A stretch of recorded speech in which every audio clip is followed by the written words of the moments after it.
All right, ready? All right, voice and vice. Father, oh, praise your name. We thank you for joining us on this Shabbat. Part 2 of our lesson on who we are.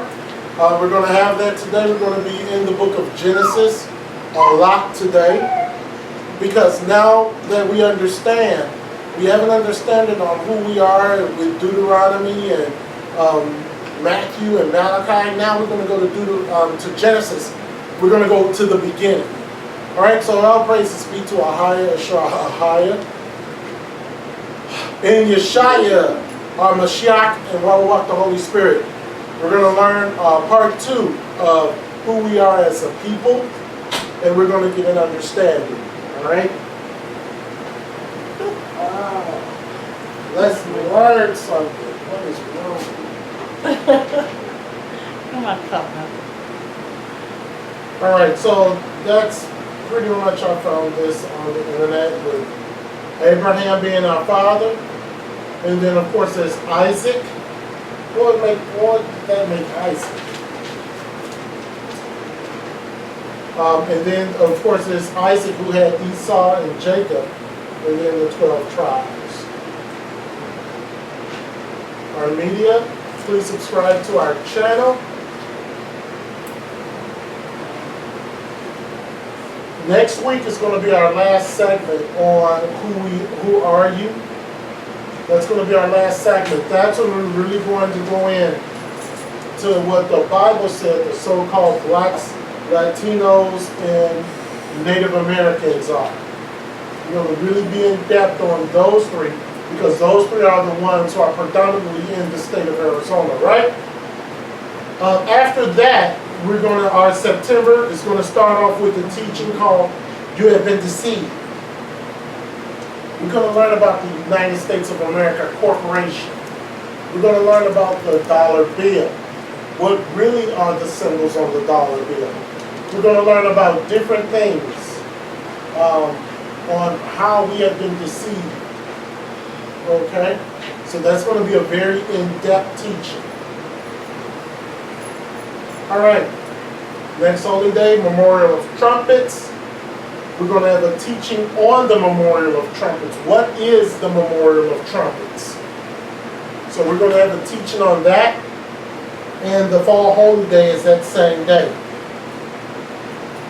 Feast of Tabernacles is later on next month. We're going to have a teaching on the Feast of Tabernacles on the 24th. We're going to have a separate teaching on the 25th. And then we're going to have a separate teaching on October 1st. That's a double Shabbat. The Day of Atonement, we're going to have a teaching on, we're going to teach what is the Day of Atonement on the Day of Atonement. This probably is one of the most important holy days there is. This is the only holy day that the Most High requires you to fast. This is the only day. You know, if you want to do spiritual fast on your own, that's fine. But this is the only day that is required. See how gracious Father is? Only one day is required. Yes, sir. It's from sundown to sundown? Correct. So September 19th at the end of the day, you can't eat nothing until no eat, no drink. Until the next day, so we got to go all day on the 20th. Correct. Until that night, yeah. All right. Correct. Okay. All right. So for those who want to be an African, or those Afrocentric people, or those people who are Egyptologists, what do you think about this? Oh. Wait. This is what Africans do. Homosexuality. Why is he doing Scarification, where they scar up the faces. Anus blowing. Okay? Female circumcision. They drink blood and they take cow urine showers. So continue to call yourself an African. Okay? I know this slide is a little graphic, that's why I put it first. But I have to point out, if you want to call yourself an African so much, then you need to be following what they do. Everybody just like, anybody got nothing to say about that? Right? Ain't no coming back from that. Ain't no blowing though. I'm telling you, That's ain't no coming back from that okay. You can turn around now. All right. So our history is more than just slavery and servitude. All right. Our history is much more than that. Our history is much more than, singers, Beyonce and Jay-Z. Our history is way much more than that. Everybody wants to be us except for us. Right. Everybody. You got Causoids in Israel wanting to be us. We don't want to be us. We want to be African American. Or we want to be Mexican. Or we want to be Native American Indian. We want to be Puerto Ricans. Cubans. All of those were names that were given to you by your slave master. Okay? For years, people of the world and the people, all the movies in Hollywood depict white people as Egyptians, white people as Israelites.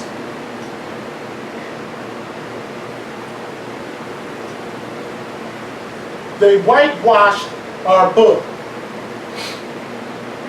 our history, and then made us believe that it's just a book of stories.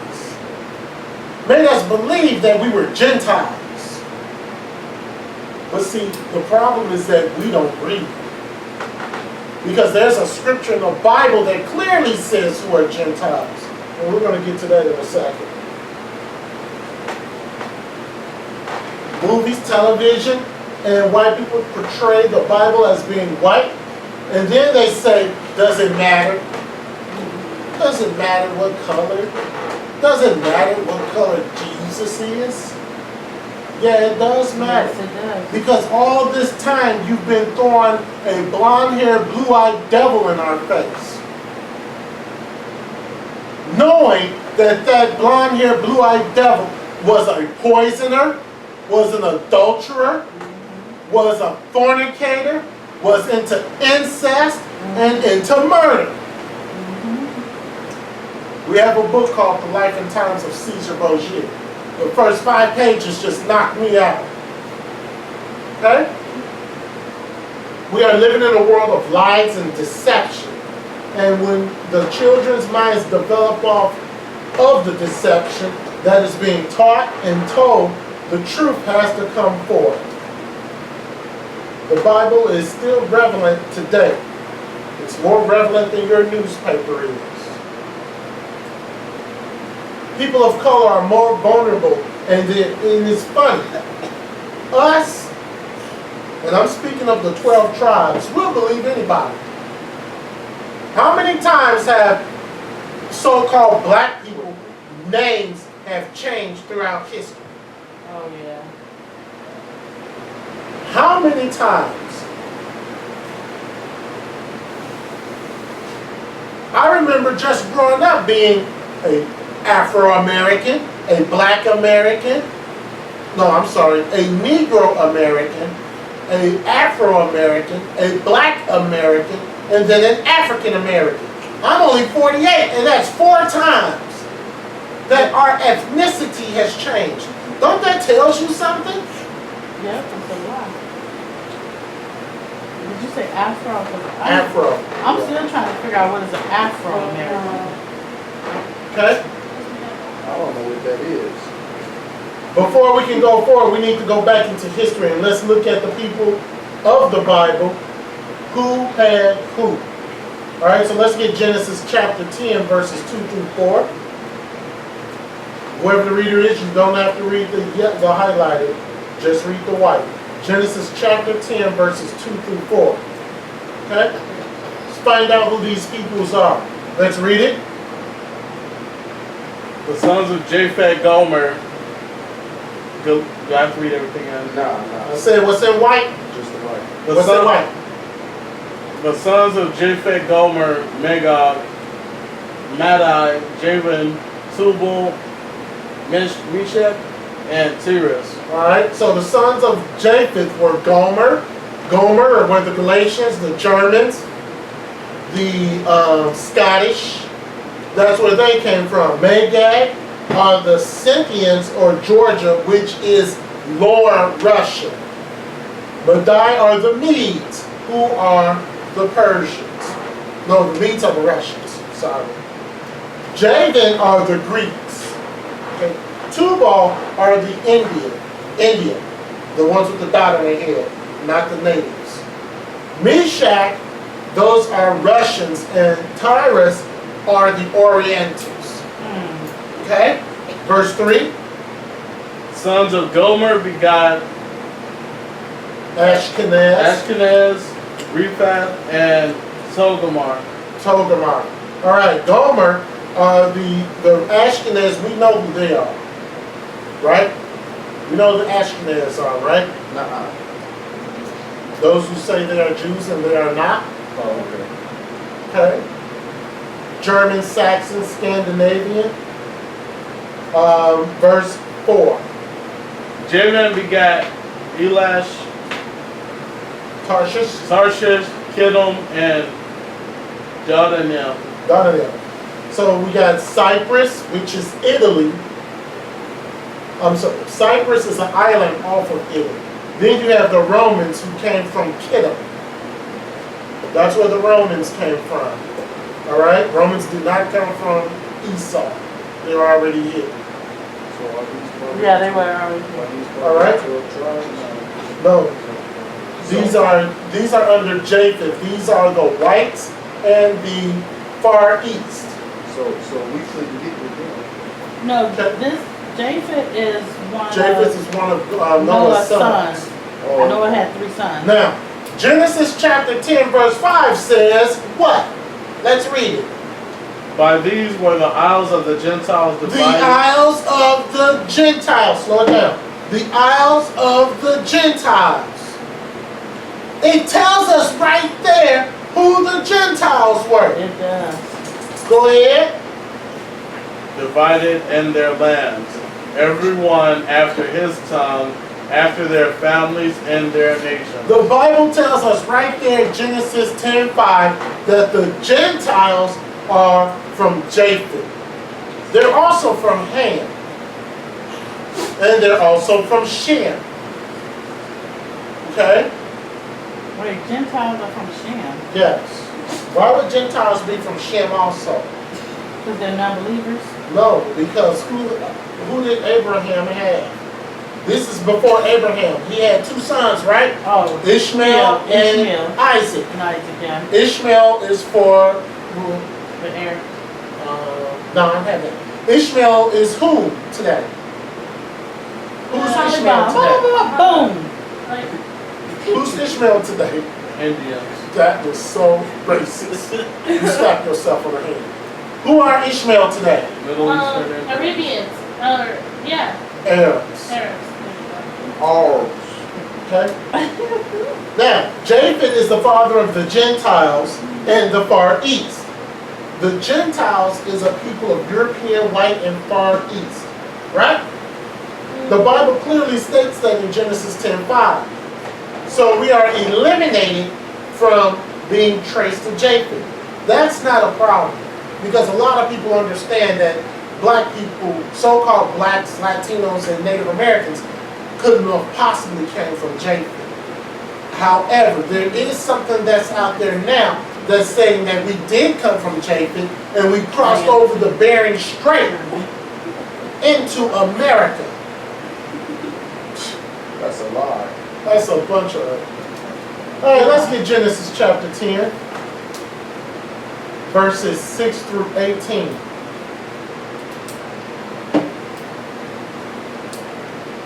Genesis chapter 10, verse 6 through 18. Like I said, this teaching, we're mainly going to be in Genesis. We are going to go outside of Genesis for a little bit, Matthew, Amos, and Exodus, but the main portion is going to be Genesis. Genesis chapter 10, verse 6 to 18.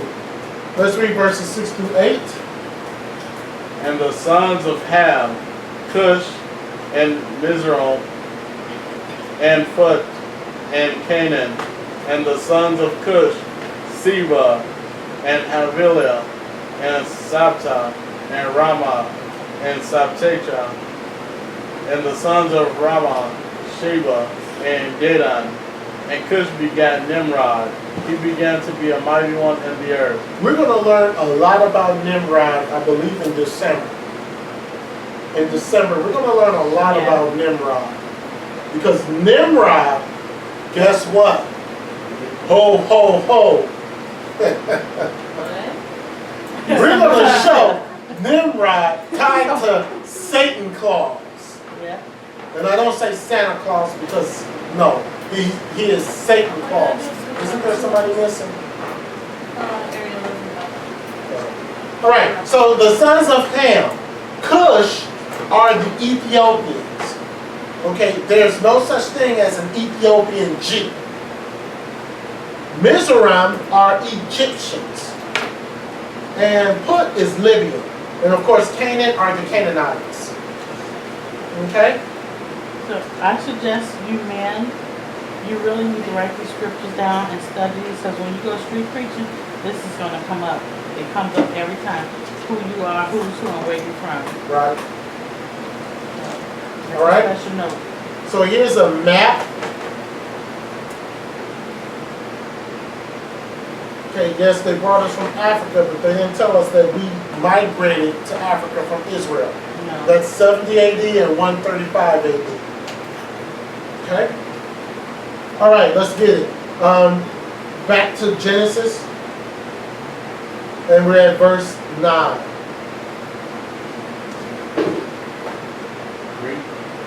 Read. He was a mighty hunter before the Most High. Wherefore it is said, even as Nimrod the mighty hunter before a high thy power. Now, Nimrod did not start off bad. Nimrod was a mighty hunter for the Most High. But he kind of changed. And when we talk about Nimrod in December, and I'm saying that because of what we're going to be teaching in December on about December 25th, the book of Jasher really goes into detail on how Nimrod failed. And that he had sex with his mother. Perverted. Verse 10. And the beginning of his kingdom was Babel, and Erech, and Akkad, and Calneh, and the land of Shinar. So Nimrod was the first one to build cities. He was the first one to start building cities up. Yes, Nimrod had sex with his mother and produced Tammuz. And Tammuz is who you celebrate on December 25th. You celebrate his birth. So continue on. Merry Christmas. Bunch of pagans. Verse 11. Oh, Happy New Year. We got something on that too. Verse 11, let's read.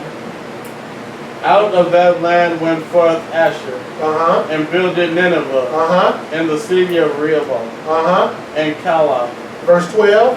and Resen. Between Nineveh and Calah, the same is a great city. All right, let's get verse 13. And Mizraim begat Ludium, and Anaman, Uh-huh. and Laban, Uh-huh. and Naphthalim, Uh-huh. and Pathrushim, and Cashlaim, out of whom came Philistia, Uh-huh. Which are the Philistines. Go ahead. and Caphtorium. Uh-huh. And Canaan begat Sidon.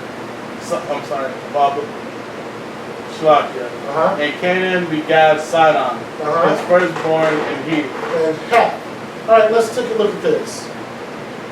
You see the difference between what Africans look like versus what Israelites look at? If no, I'll show you some more pictures. No, we don't look like them. We don't look like Hamites. They just go by the color of the skin. Right. But we don't look like, the bone structures are different. All right? Let's get verse 16. And the Jebusite, and the Amorite, and the Girgasite, These are from Canaan. Go ahead. and the Hivite, and the Archite, and the Sinite, Uh-huh. and the Arvadite, and the Zemphite, and the Hamathite, And afterward were the families of the Canaanites spread abroad. Families of the Canaanites were spread abroad. There's a teaching that we have been in the works for about 2 years or so about the Jebusites, the Amorites, the Girgashites. Understanding that there's demonic forces that uses these people. Yeah. What they did, the demonic forces, what they did as a people, spur out these demonic forces that, sometimes we pray and have them cast out. That's later on. All right. Ham is the father of the Hamites. Cush, Ethiopia, black means Greek word for burnt face. Assyrians were black and came from Cush. Okay. Hammurabi. If you ever study history, Hammurabi, he was from Babylon. He was also black. So let's take a look at these guys. You can see the difference between the Hamites and the Israelites. No, we don't look nothing like that. Our men don't look nothing like that. Okay? There's a difference. And I'm doing this for a reason. All right, so you still want to be called African American, right? Yes. Somebody said Who yes. said that? You're naming yourself after Leo Sitko Africanus and Americo Vespucci. Yeah, that's who. Europeans, man. Two Europeans. Okay? Those are not our forefathers. Not even close. Mizraim came from Egypt. Egypt means black. Goliath was a Philistine out of Mizraim. Okay? Oh, he was. Remember I showed you when we were reading scriptures and it mentioned Philistine or something like that. Yeah. And I said that's where those are from Egypt. So Goliath was a Hamite. Correct. Oh man, they said Goliath was one of the fallen angels kids, right? That's where the giants come from. Right. That's a lot. So over in the upper left, that's the hair that Yeshaya had. The skin color looks like the upper right. The destination on where he was from, the lower left. So who is that imposter? Okay. European. All right. Put is from Libya or West Africa. Canaan is Palestine. The real Palestinians are black, not the people who are there now. Those people who are there now are Arabs. They're from Ishmael. And Ishmael is fighting Khazars. Yeah. The people who are in Israel right now are Khazars. The people who are fighting them in Palestine are Ishmael. And they all believe that they are the holy people. I don't think they know better. All right. They're fighting over our land. Don't be a menace, right? Giving them some, or boys in the hood. boys in the hood, giving them some instruction. We got schools, churches, a government lying to us, innocent children dying, wars, exhortation, all kinds of stuff going on. But what our people is worried about is what's popping off this weekend. Yeah. Blatantly put it in the message. Okay? Let's get Genesis chapter 10, verses 22 to 29. The genealogy in the Bible is so important. Genesis chapter 10, verses 22 to 29. All right? Let's go to Shem. Let's read it.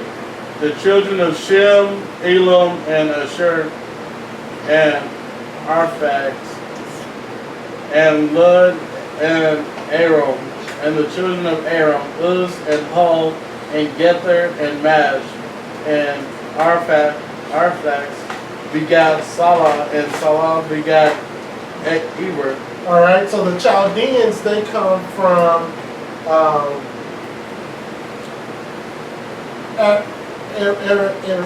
Arphax.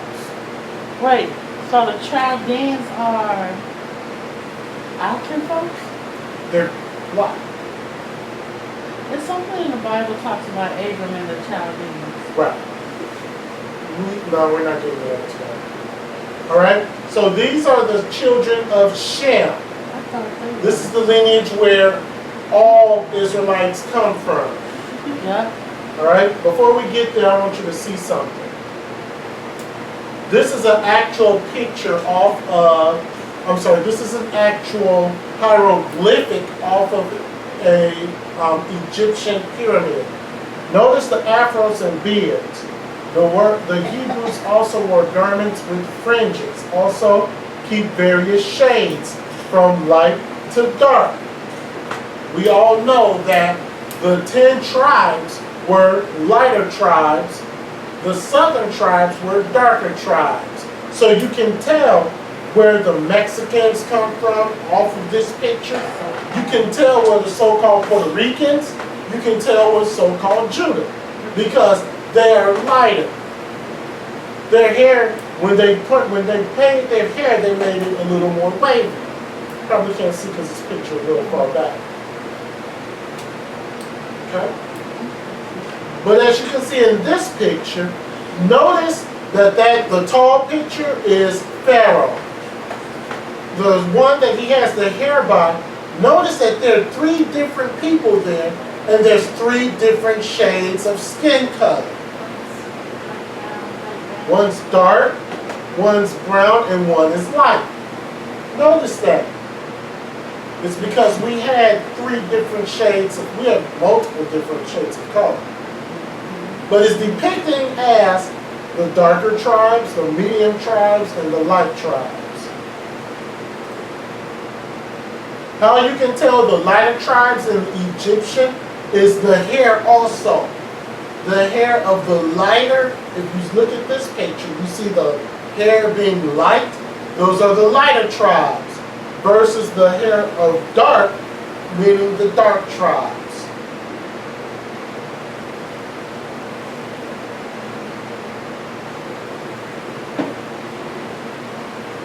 All right, so let's continue on. Genesis chapter 10, verses 25. And let's read it. And unto Eber were born 2 sons. The name of one was Peleg. Peleg, Uh-huh. for in his days was the earth divided, and his brother's name was Joktan. Okay, so we are descendants from Peleg. Okay, that's where we come from. That's who started that's where Abram came from. That's descendant from Abraham, which is Eber, which is Shem. All right? And the word Eber means Hebrew. 26. And Joktan begat Almodad and Selephet and Hazarameth and Zerah and Hadaram and Uzal and Dekla and Obal and Abimel and Sheba and Ophir and Havilah and Zobab. All these were the sons of Joktan. All those were the son of Joktan. All right? So, and Noah and his wife created Japheth, Ham, and Shem. After the dispersion of the people by the Most High at the Tower of Babel, each went into their own region. Japheth and his family went into Europe and also into the Far East. Shem and Ham stayed in that area. Ham migrated a little to Africa. Shem pretty much stayed in the area. Mizraim, which is Egypt, and some of his family went in what is now called Africa, but it wasn't called Africa back then. Okay? That's another story, another teaching. Cush had a large area which is now called the Middle East, which is part of Ethiopia. Remember, Nimrod was a Cushite, and he began in Babel, which is going into Iraq. Around 1913, there was a famine, and due to the famine, Abram and his wife Sarah went to Egypt. But before they went to the land of, he told Sarah, now I know that you are a fair woman to look upon. Okay? Because if you look at the Egyptians and how they look versus how we look, it's totally different.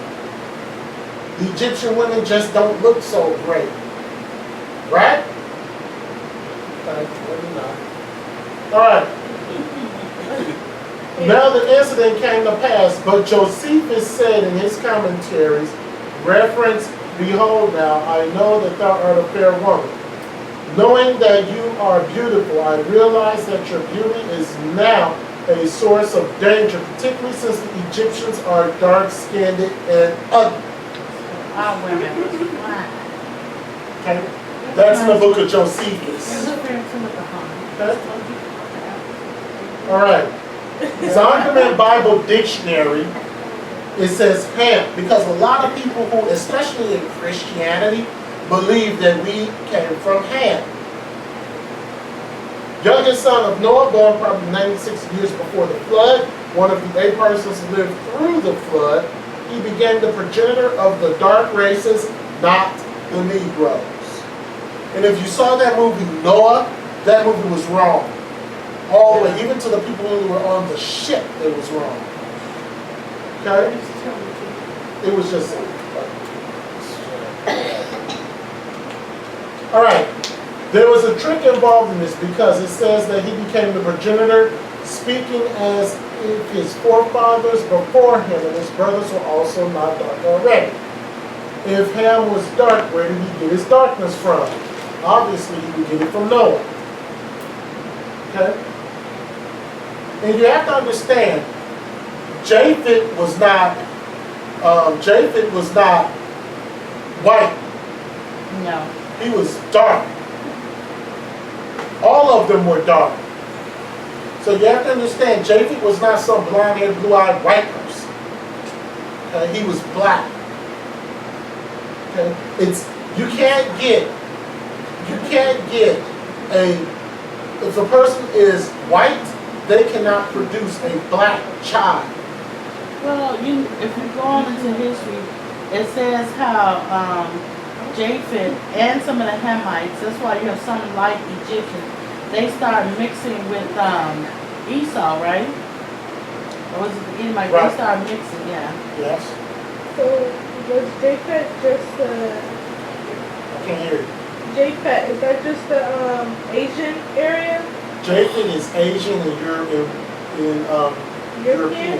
Like the Italians and Germans. Alright, so Shem was dark. Japheth was dark, so we have to assess on how they worded this. Ethiopians, Libyans, Puts, Canaanites, these were the sons of Ham. Now the question is asked, where was these sons located? On the map, the 4 families after the flood of the earth, they lived in North Africa, and that is the areas that they inhabited were all in North Africa. That's where the Hamites were. They were strictly in North Africa.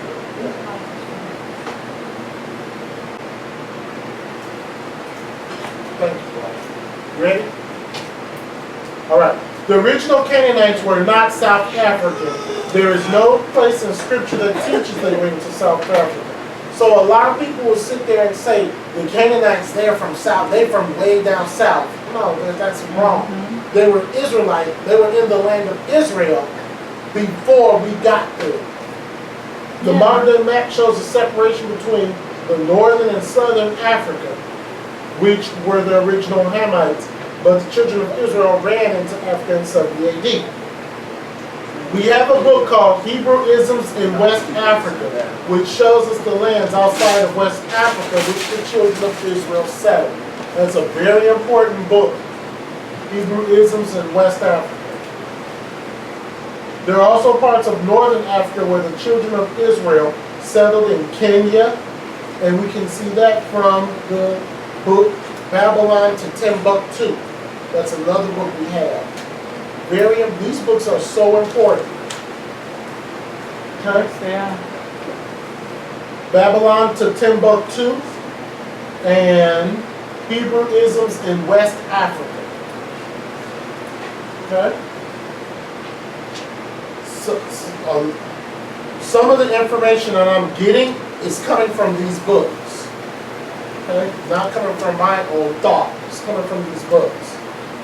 So we cannot look down the parts of Africa that are suffering because they are not being treated that way because they are Hamites. We're going into Jacob's trouble. They have to go into other parts of Africa because they cannot reap the benefits of the land. They have to go into other parts of Africa to get work. The northern parts are occupied by the original Hamites, but the rest of the landmass under them was not inhabited by anyone. Nobody lived in Central or South Africa back in those days. It was only the Hamites in the north. Let's get Exodus chapter 11, verses 6 through 7. Even the Bible tells us that there's a difference between Israelites and Egyptians. Exodus 11, 6 through 7. And this is what you can use for those Egyptologists. Oh yeah, you run into them too. This is what you can say because they totally believe that they're from Egypt, when clearly they're from Israel. They're Judah. They're Judah. Let's read it. And there shall be a great cry throughout all the land of Egypt, such as there was none like it, nor shall be like it anymore. But against any of the children of Israel shall not a dog move his tongue, against man or beast, that you may know how the Most High doth put a difference between the Egyptians and Israel. He put a difference between the Egyptians and Israel. There's a difference. You put somebody from the tribe of Simeon. Who's the tribe of Simeon? Dominicans? Look that. Dominicans. No, I didn't. I remember the song. Dominicans. You put somebody as from a Dominican next to an Egyptian, you'll see a huge difference. Yes. Right? The Most High put a difference between us and the Africans. We are not the same. Let's go to Joel chapter 3, verses 3 and 4. Joel chapter 3, verses 3 and 4. All right, let's read that. And they have cast lots for my people, and have given a boy for a harlot, and sold a girl for wine, that they might drink. Okay, what is this talking about? Which slave trade is this talking about? The one over in Israel. Yeah. Which slave trade is this talking about? She said the Egyptian trade. That's close. Is it the Let's read verse 4. Maybe we'll get a hint. Verse yea, 4. yea, and what have you to do with me, all Tyre and Zidon, and all the coast of Palestine? Will ye render me a recompense? And if you recompense me swiftly and speedily, will I return your recompense upon your own head? Upon your own head. Okay? Remember, there were two slave trades. Okay? Remember, there were two slave trades. There's the Arab slave trade, and then there was the American slave trade. The Arab slave trade that happened about 1100 AD, which they don't teach you in school. So, oh, I didn't know that. Oh, shucks. Don't feel bad because the public school system don't teach this. That's Esau's trade. They don't teach the Arab slave trade. All right? By that time, the 10 tribes were already over here. And they were already flourishing. Okay? All right, so they cast lots for the Most High's people and sold us for drinks. That's part of the Arab slave trade. And of course, Tyre and Zidon represented the Africans. And then, of course, they sold us into the hand of the Edomites from the Arabs. which they use beads and. All right. Next, Joseph, one of the 12 sons of Jacob, he was also sold into slavery. Remember that? Yep. Egypt. He was sold by some Ishmaelites who went into Egypt. Bless you.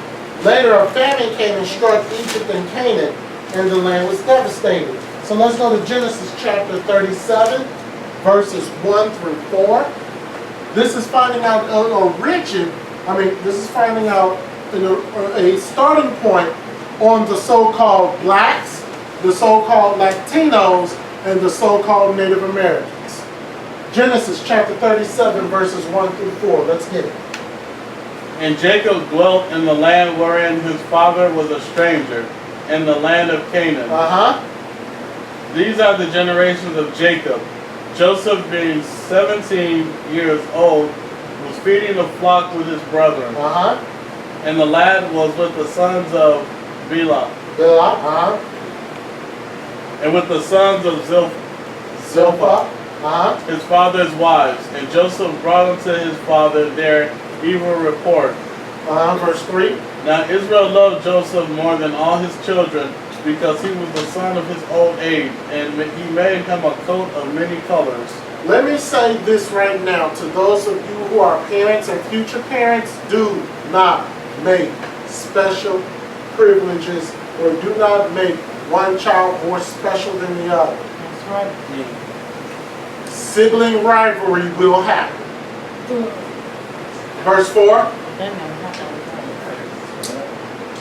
And when his brethren saw that their father loved him more than all his brethren, they hated him. They could not speak peaceably unto him. They hated him. All right, so the other 11 brothers hated Joseph. All right? All right, so let's get Genesis chapter 37, verses 12 and 13.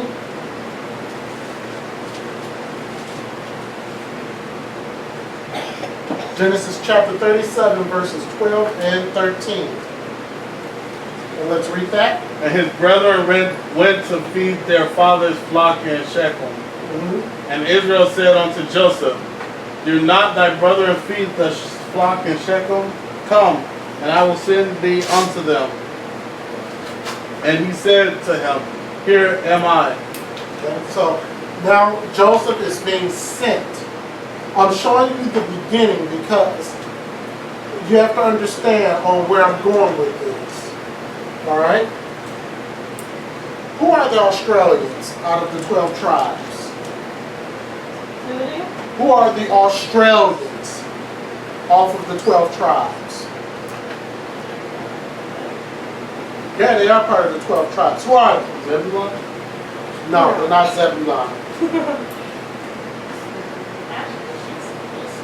No, They're not Asher. they're the Aborigines. They're Indians.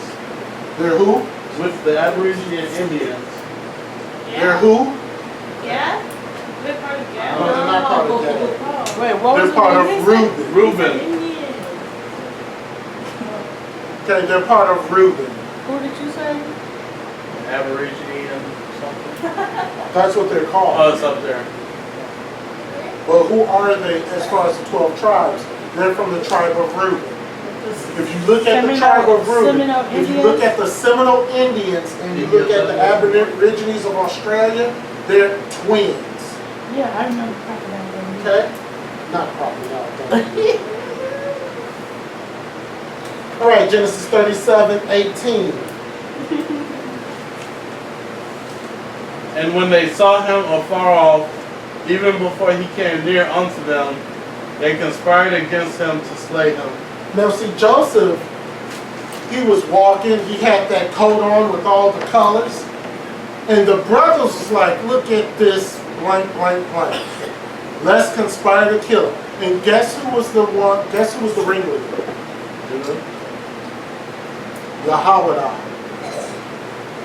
Judah. The ringleader. Okay? Well, that explains where a lot of that explains Judah. Like they always say, they're like crabs in a bucket. When Right. one get up, everybody else pull that one down. Correct. Jealousy. There you go. All right, let's get Genesis chapter 37, verse 21 to 28.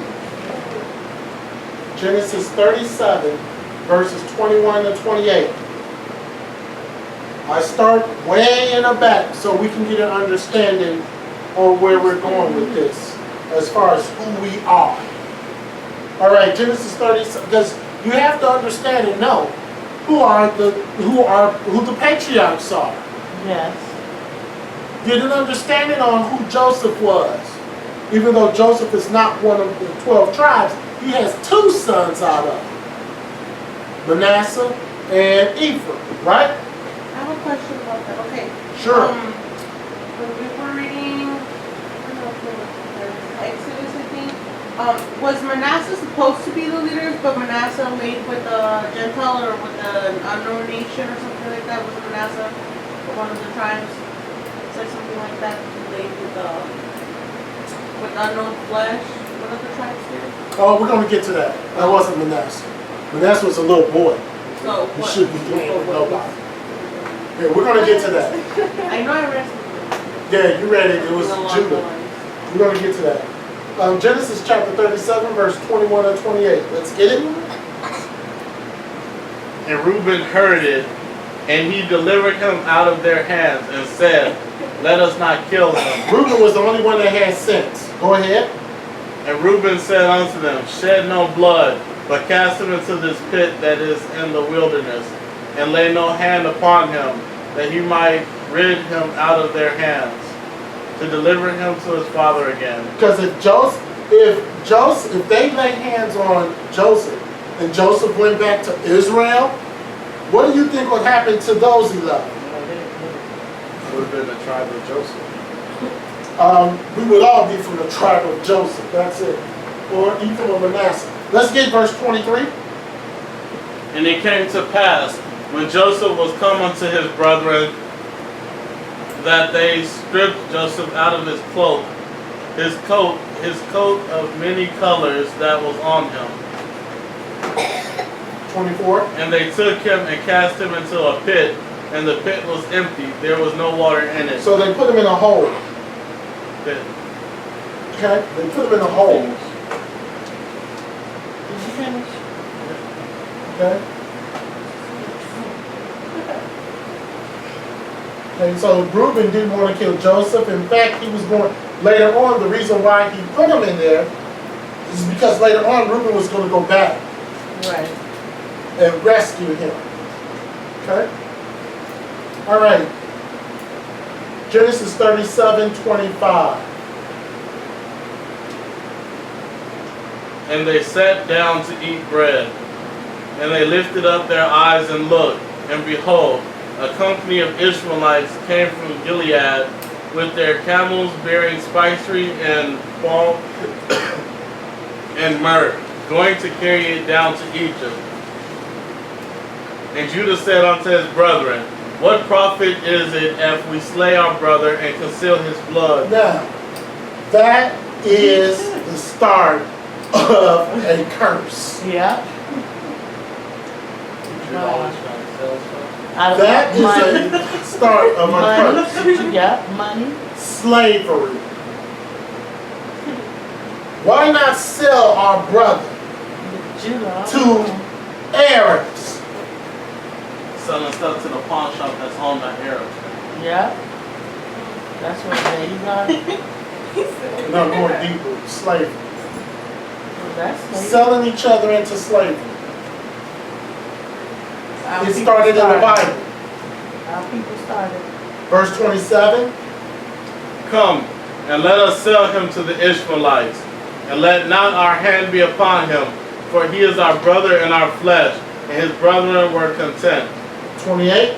Then they passed by Midianites merchantmen, and they drew and lifted up Joseph out of the pit, and sold Joseph to the Ishmaelites for 20 pieces of silver, and they brought Joseph into Egypt.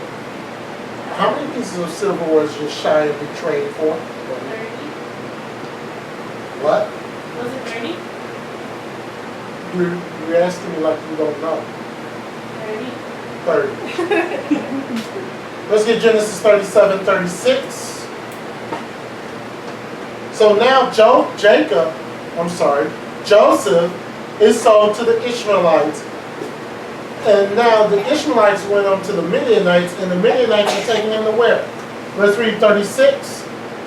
And the Midianites sold him into Egypt unto Potiphar, an officer of Pharaoh's and captain of the guard. So that's how he got to Potiphar. Okay? Joseph was the first person sold into slavery, and it was by Judah. The Midianites were also Abraham's sons.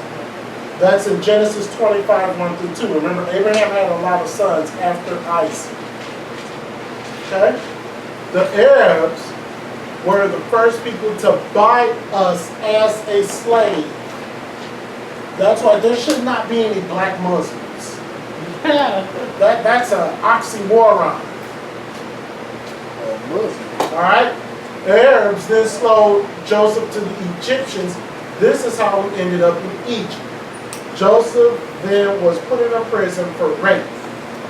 So let's get Genesis chapter 39, verses 1 through 3.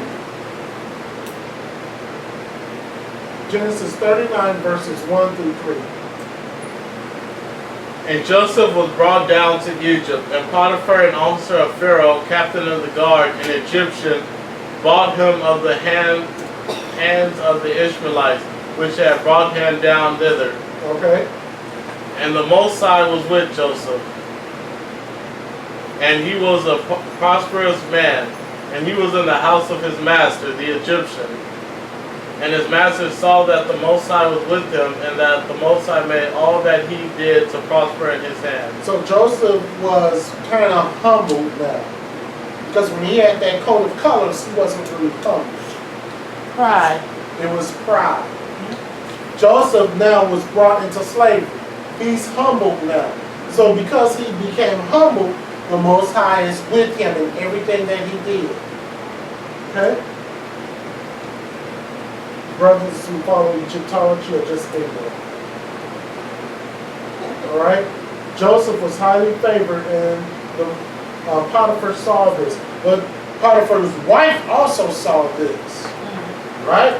Let's get Genesis chapter 37, verses 7 and 8. And let's read it. And it came to pass after these things, that his master's wife cast her eyes upon Joseph, and she said, lie with me. So she's saying, you know what? Come with me, you wonderful Hebrew Israelite. Was that a thing back then? Like women just laid? Yeah. Adultery went back even further than this. But the wife was like, okay, I'm tired of my husband. I want some of this young Hebrew Israelite. Right? Verse 8. But he refused, and said unto his master's wife, behold, my master wotteth not that what is with me in the house, and he has committed all that he had to my hand. So Joseph, being a man of the Most High, didn't say, well, he ain't going to be home for a minute, so let's go. He said no. No. Because he knew that if he would have done that, the Most High wouldn't have been with him anymore. Okay? Message, verse 10. Let's read it. And it came to pass, as she spake to Joseph day by day, that he hearkened not unto her, to lie by her, or to be with her. Now understand the pressure that he is under. This woman is clawing after him day after day after day. Well, my brother. And he kept the Most High first and said, no, no, no.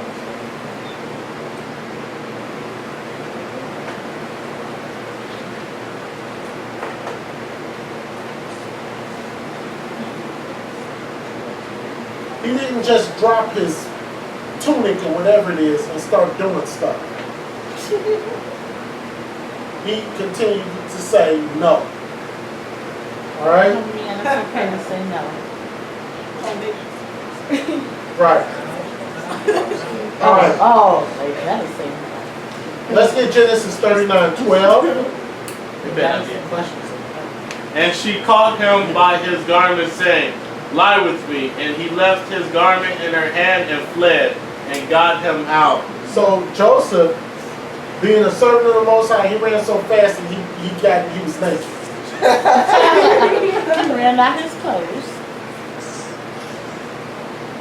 Okay. All right. So let's get Genesis chapter 39, verses 16 to 20. Genesis 39, 16 to 20. Let's read that. And she laid up his garment by her until his Lord came home. So she had his cloak. And she said, you know what? I can't get that young Hebrew. I'm going to take care of him. Remember Tyrone Williams? 17? Come on.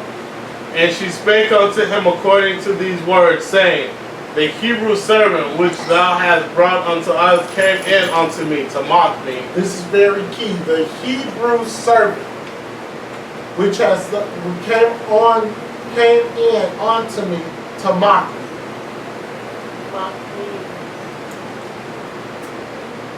Well, mock normally means to, tease or to make fun of somebody. Here, what she is saying is that he came and he attacked her. He raped her. Okay? And I said Tyrone Rivers because that's that young man on one of those poster boards that's burning on the stake. Verse 18. And it came to pass, as I lifted up my voice and cried, that he left his garment with me and fled out. See how they lie on you, men? They lie on you.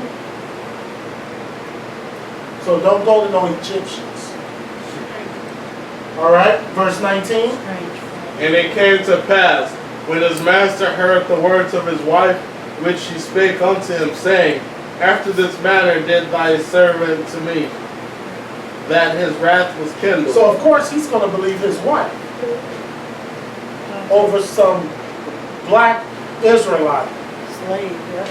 20. His Joseph's master took him and put him into the prison, a place where the king's prisoners were bound, and he was there in the prison. How many times has that happened in history? Where a woman has lied, Okay. got a man thrown in jail for falsely accused him. And the scripture says, do not bear false witness. But yeah, my uncle was falsely accused of rape and murder. A white woman said she saw he did it. He was in jail for 25 years. They finally did a DNA test, come and find out he didn't do it. We know he did. He was at home in the bed, he had pneumonia. But the white woman in the 70s bared false witness, and they beat him and got a confession. So he went to prison for something he didn't do. 25 years. All right, Joseph was in prison for 13 years. Our first captivity was by Ishmael. Okay? Yeah. Let's get Genesis chapter 41, verses 1 through 4. And it came to pass at the end of 2 full years that Pharaoh dreamed, and behold, he stood by the river. And behold, there came out of the river 7 well-favored kind of and fattish, what is that? And fat flesh. And they fed in the meadow.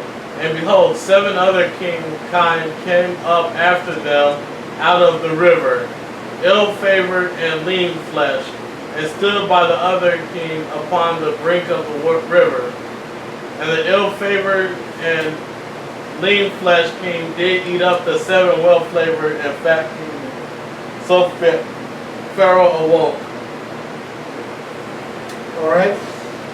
So Pharaoh did not have an understanding of this dream. All right, so let's get Genesis chapter 41, verses 6 through 16. Genesis chapter 41, verses 6 through 16. And behold, 7 thin ears and blasted with the east wind sprung up after them. And the 7 thin ears devoured the 7 rank and full ears, and Pharaoh awoke, and behold, it was a dream. And it came to pass in the morning that his spirit was troubled, and he sent and called for all the magicians of Egypt and all the wise men thereof. And Pharaoh told them his dream, but there was none that could interpret them unto Pharaoh. None that could interpret them unto Pharaoh. So basically he went to people who were possessed with demonic oppression. He went to soothsayers and everything to ask what this dream was about. Okay? And of course, they always use this. They always use this. Let's get Genesis 41 and 9. They use us for their benefit. Okay, Genesis 41 and 9. Let's read it. Then spake the chief butler unto Pharaoh, saying, I do remember my faults this day. So he's confessing his faults to Pharaoh. This is what they do. It was 2 years later, and in order for this guy to get a favor, he went to Pharaoh and said, I know who can interpret your dream. Because earlier Joseph interpreted a dream for him. Which one? A baker and a cupbearer. For the chief butler. All right, let's read verses 10 through 13. Pharaoh was wroth with his servants, and put me in ward in the captain of the guard's house, both me and the chief baker. And we dreamed a dream in one night, I and he. We dreamed each man according to the interpretation of his dream. Yep. And there was there with us a young man, a Hebrew servant to the captain of the guard. And we told him, and he interpreted to us our dreams. To each man according to his dream he did interpret. So he's not doing this just, the chief butler isn't doing this to help Joseph out. He's doing it to help himself out. They've done this all through history. It's nothing new under the sun. Verse 13. And it came to pass, as he interpreted to us, so it was. Me he restored unto mine office, and him he hanged. All right. Verse 14. Then Pharaoh sent, and they brought, and he shaved himself, and changed his remnant, and came in unto Pharaoh. Okay. Egyptians were very high on shaving themselves. All right. Verse 15.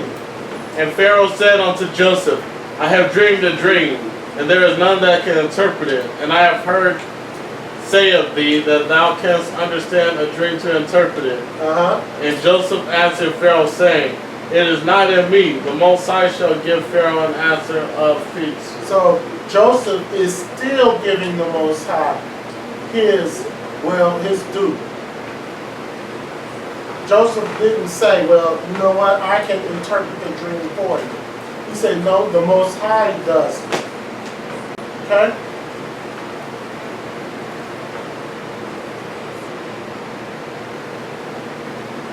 All right.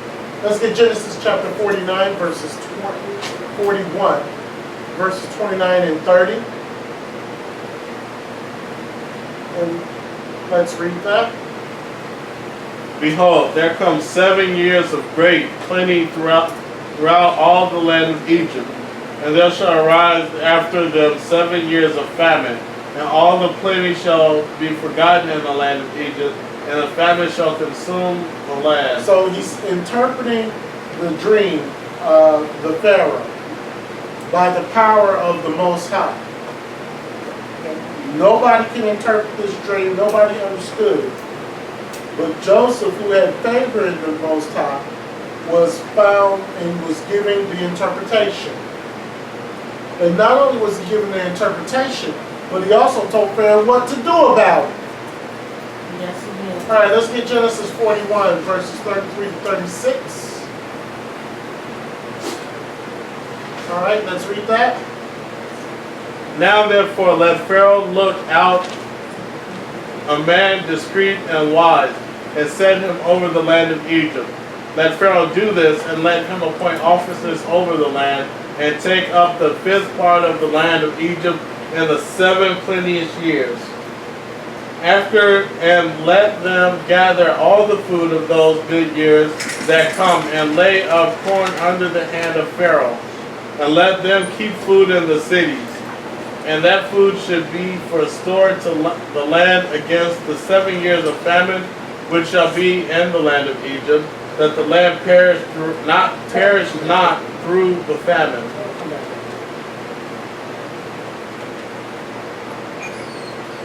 No. That's talking about tithing. No. I need you. Pause.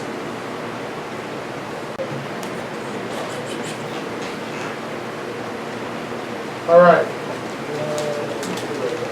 All right. So this great country was ran by the Hebrew Israelite. So Joseph was running Egypt. Pharaoh, of course, was Pharaoh, but Joseph was the man doing everything. All right. Let's get Genesis chapter 41, verses 41 to 44. And let's see what Pharaoh did to Joseph. Let's read it.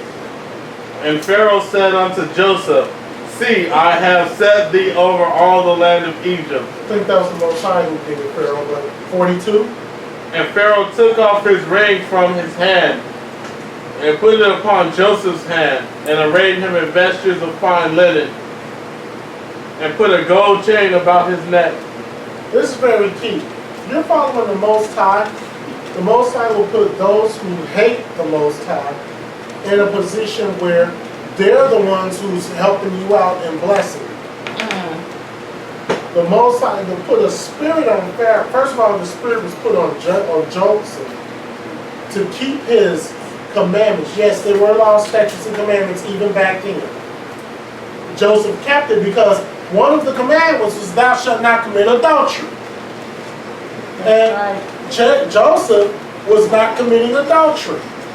He kept the Most High's word. Okay? 43. And he made him to ride in the second chariot which he had, and they cried before him, Bow the knee. And he made him ruler over all the land of Egypt. I'm going somewhere, even though I'm going a pretty long way, but we need to understand this. 44. And Pharaoh said unto Joseph, I am Pharaoh, and without thee shall no man lift up his hand or foot in all the land of Egypt. Okay, Joseph ruled Egypt, but I want you to see what's wrong with this next scripture. And I want somebody to tell me what's wrong with this next scripture. Let's read Genesis chapter 41, verse 45. Okay, Genesis 41, 45. And let's read it. And Pharaoh called Joseph's name Zaphenath-paneah, and he gave him to his wife Esther, the daughter of Potiphar's priest of On, and Joseph went out over all the land of Egypt. What's wrong? He gave him an Egyptian name. Right? No. Really? I mean, yeah, that's right. So it was like, that's his slave master in a way, right? Because that was Slave name, yeah. Pharaoh's slave. Yes, exactly. Something from the teaching done. What's your last name again? Theos. That don't even sound right. Huh? Pharaoh? You're an Israelite and your last name is Theos. Right? Evans. You're an Israelite and your last name is Evans. I What's don't know wrong who with gave that? me that yet. McLaurin. That's definitely jacked up. Because that's Irish. No, it's not an ancient Hebrew. Aguilar. There is no Israelite with That's the the last slave name master Aguilar. name. We were given a slave master's last name. Aguilar Gomez.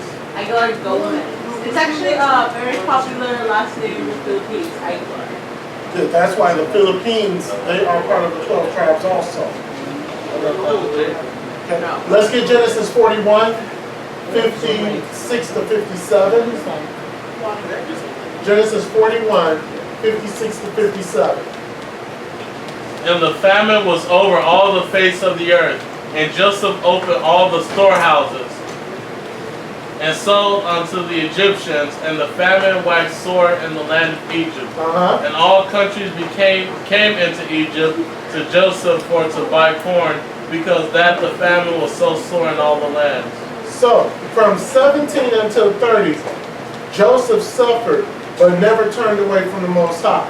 At 30, he became the second most powerful man in Egypt. Joseph's wife was black, an Egyptian, and she was the mother of Ephraim and Manasseh. So we're going to learn something. We're going to learn something. I can't even get my own saying right. Let's learn something. Going to learn something. Can we use that scripture also for tithing? When they say that the storehouse is when they use Malachi, and they talk about the storehouse being something. Yeah, this is a wonderful precept for it. Okay. All right. We know Ephraim is the tribe of who? Puerto Ricans, Manasseh, Cubans. We should know this off the top of our head. Okay. All right, let's get Genesis chapter 30. Genesis chapter 38, verses 1 through 3. And then we're going to skip down to verse 6. And I believe this is what Sister Eliana was talking about. Genesis 38, 1 through 3. Let's read it. And it came to pass at that time that Judah went down from his brethren and turned into a certain Adulamite, whose name was Erah. And Judah saw there a daughter of a certain Canaanite, whose name was Shua, and he took her and went in unto her. Now, I don't have to explain what went in unto her means, right? I think we all know what that means.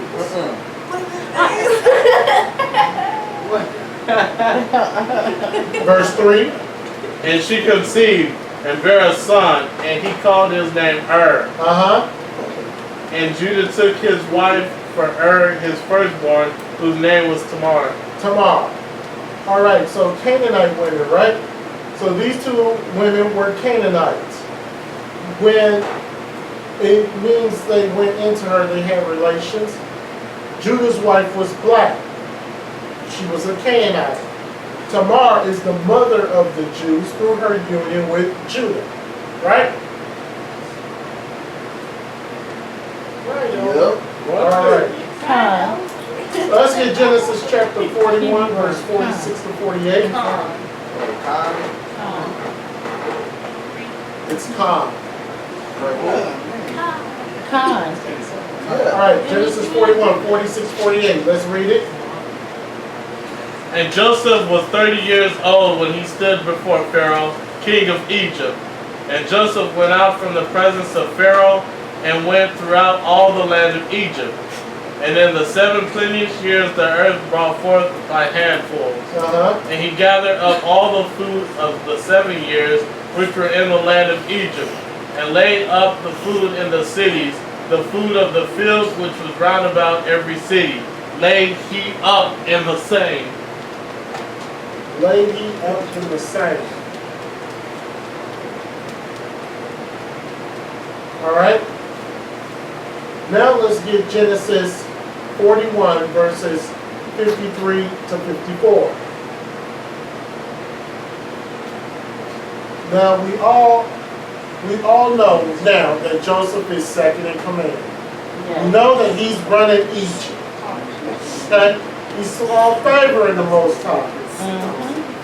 His brothers earlier sold him to the Ishmaelites.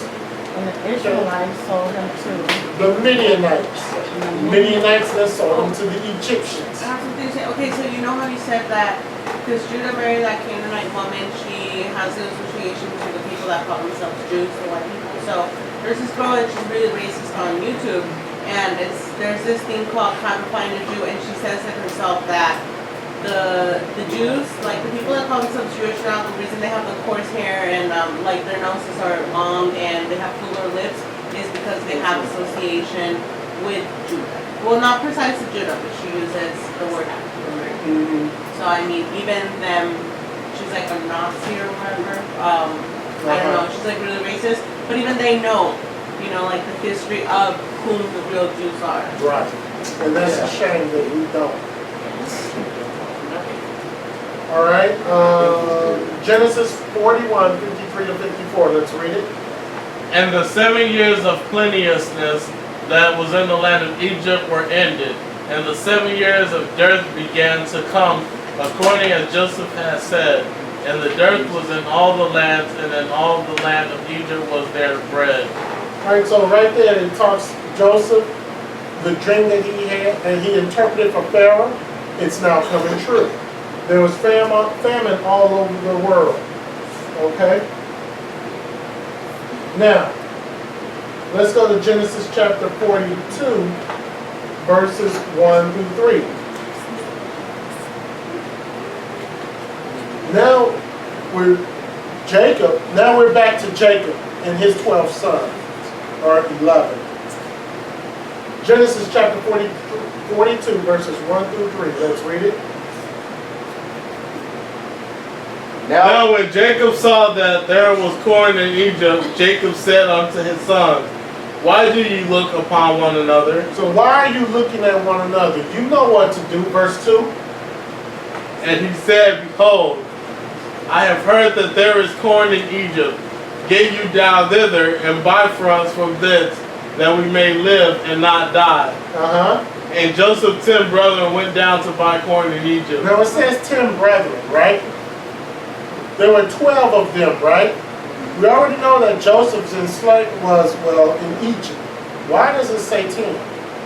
Because Joseph took upon Jacob's 2 children, Manasseh and, is it Ephraim? No, not yet. Okay, well, Manasseh and Ephraim are Jacob's 2 children, and Joseph's 2 children. Now there you go. And Well, Dan was one of them, correct? who is that? Wait. Right? Jacob takes upon Joseph's 2 children, right? Jacob, no, that's later on. Oh. Okay, Joseph doesn't even have 2 children right now. It says there, and Joseph's 10 brethren went to buy corn in Egypt. We know that there were 12, right? Yeah. Okay, we know that Joseph is in Egypt. That would leave 11, right? Right. Why does the Bible says 10? Because one of them was Dan, correct? One of them is who? Dan?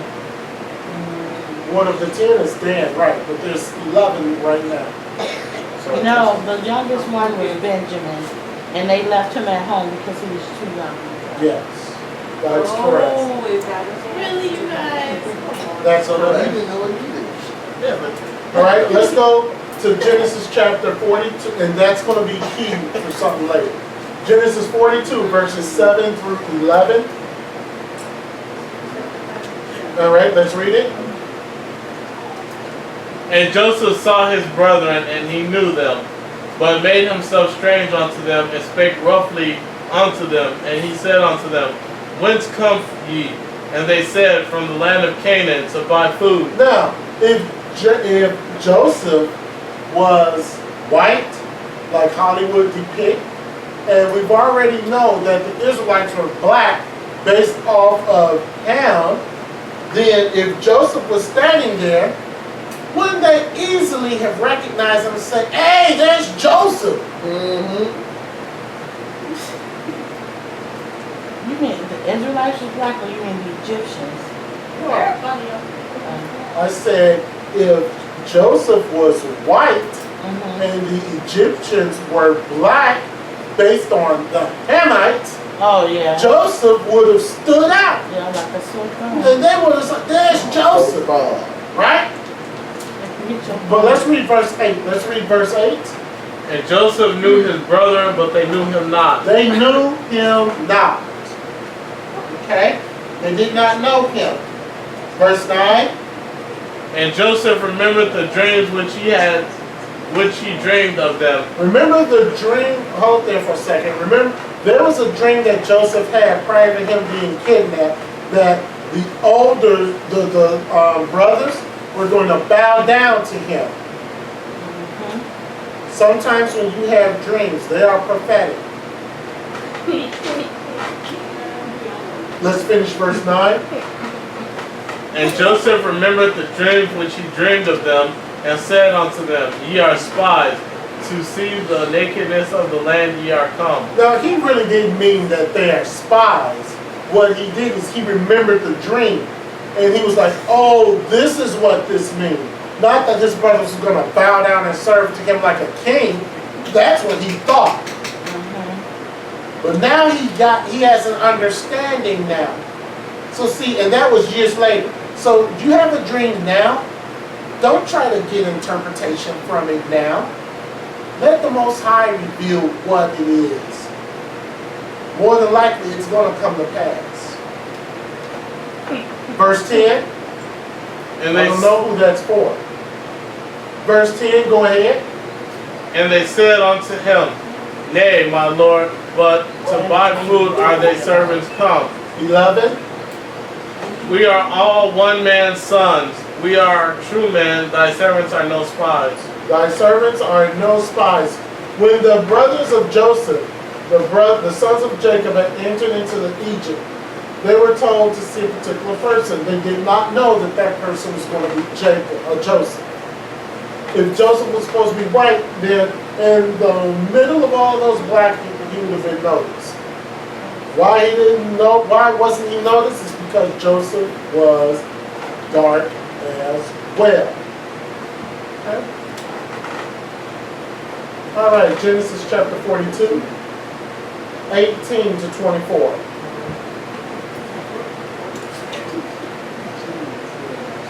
All right, let's read that. And Joseph said unto them the third day, This do and live, for I fear the Most High. For 19. If ye be true men, let one of your brethren be bound in the house of your prison. Go ye, carry corn for the famine of your houses.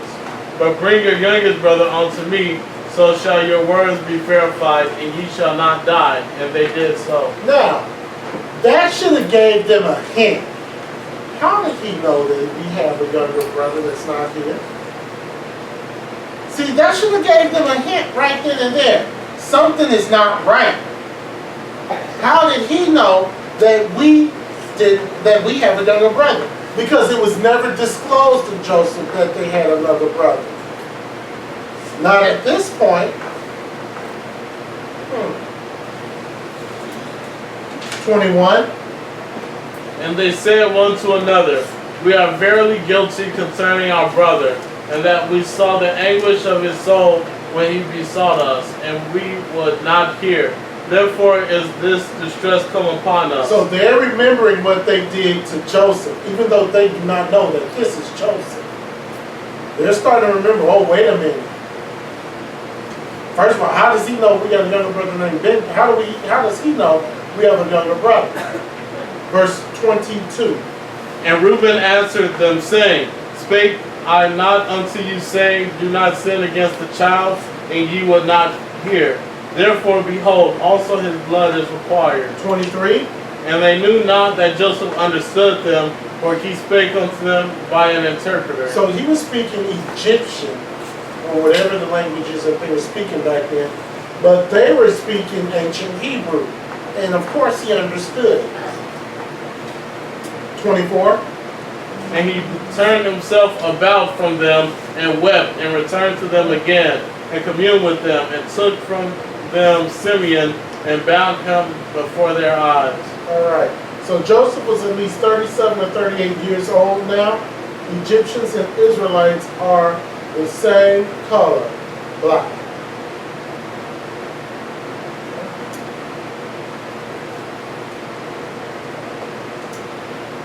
Genesis chapter 45, verses 1 through 5.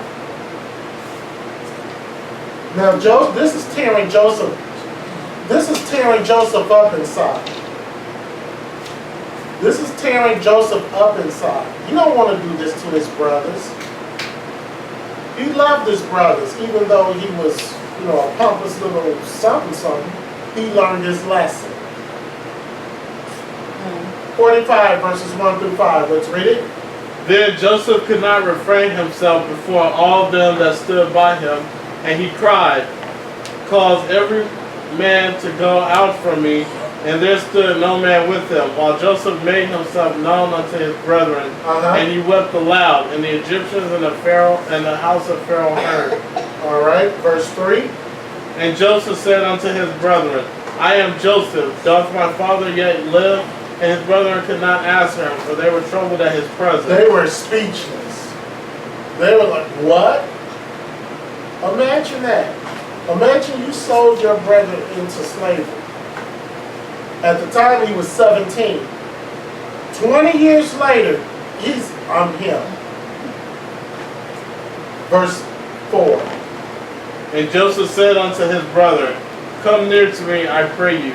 And they came near, and he said, I am Joseph your brother, whom ye sold into Egypt. Verse 5. Now therefore be not grieved, nor angry with yourselves, that ye sold me hither. For the Most High did send me before you to preserve life. And that's the interpretation of the dream that Joseph had when he was much younger. Okay? Joseph could not continue to play his brothers. His brothers were shocked that he had to tell them twice.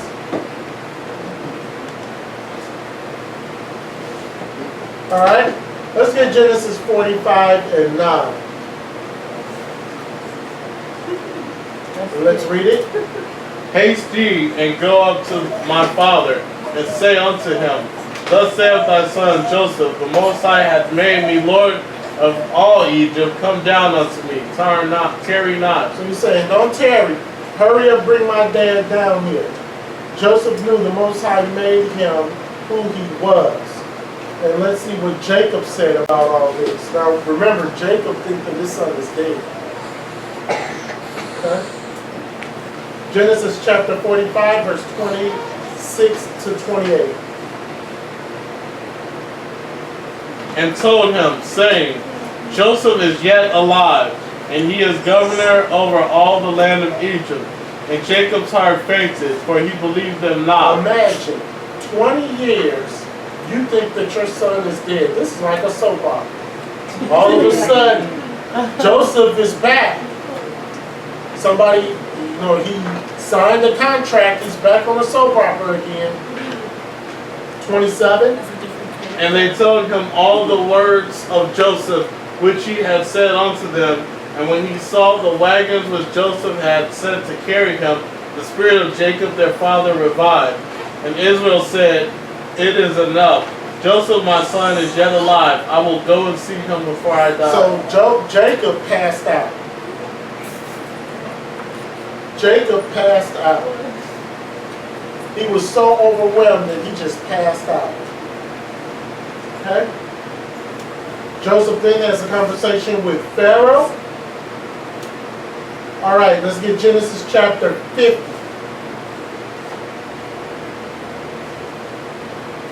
All right, 5 through 11, and let's read that.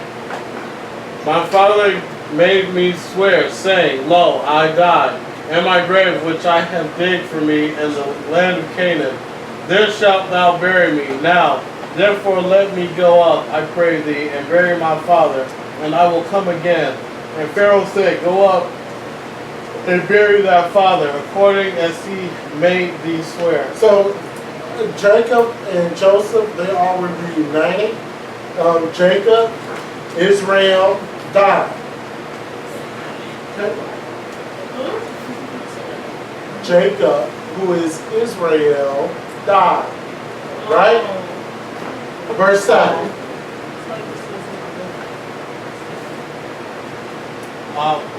Verse 8? 7. And Joseph went up to bury his father, and with him he went up all the servants of Pharaoh, the elders of this house, and all the elders of the land of Egypt. Everybody. Go ahead, verse 8. And all the house of Joseph and his brethren and his father's house, only their little ones and their flock and their herds they left in the land of Goshen. They left in the land of Goshen, and we're going somewhere with this. Go ahead, verse. Now all of Egypt is there, and Jacob, all of technically Israel is there, right? Verse 9. And there went up with him both chariots and horsemen, And it was very great it was a very great company. It was a very great company. Verse 10. And they came to the threshing floor of Atad, which is beyond Jordan. And there they mourned with grief and very sore lamentation. And he made a mourning for his father 7 days. 7 days. Verse 11. And when the inhabitants of the land, the Canaanites, saw the mourning in the floor of Atad, they said, "This is a grievous mourning to the Egyptians." To the who? Egyptians. To the Egyptians.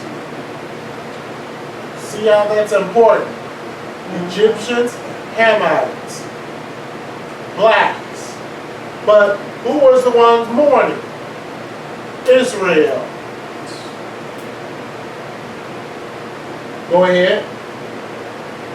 Wherefore the name of it was called Abel Mizraim, which is beyond Jordan. Abel Mizraim, which is beyond Jordan. So the Canaanites mistook the Israelites for Egyptians because they was that Okay.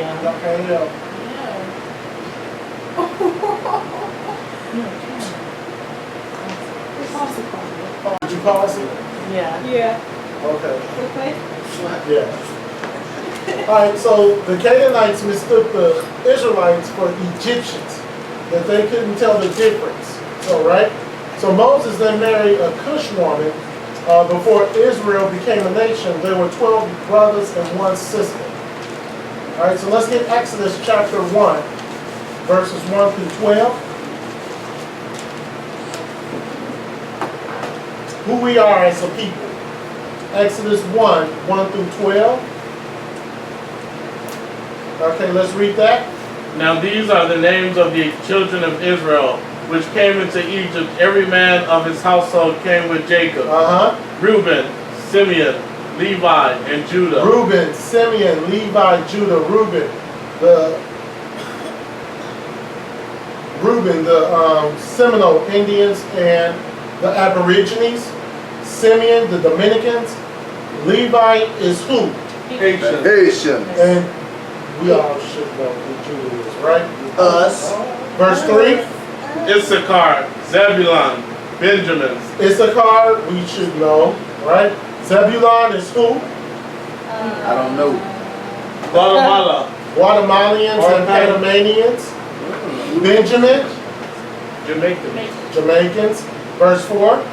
Dan, Naphtali, Gad, and Asher. Dan is who?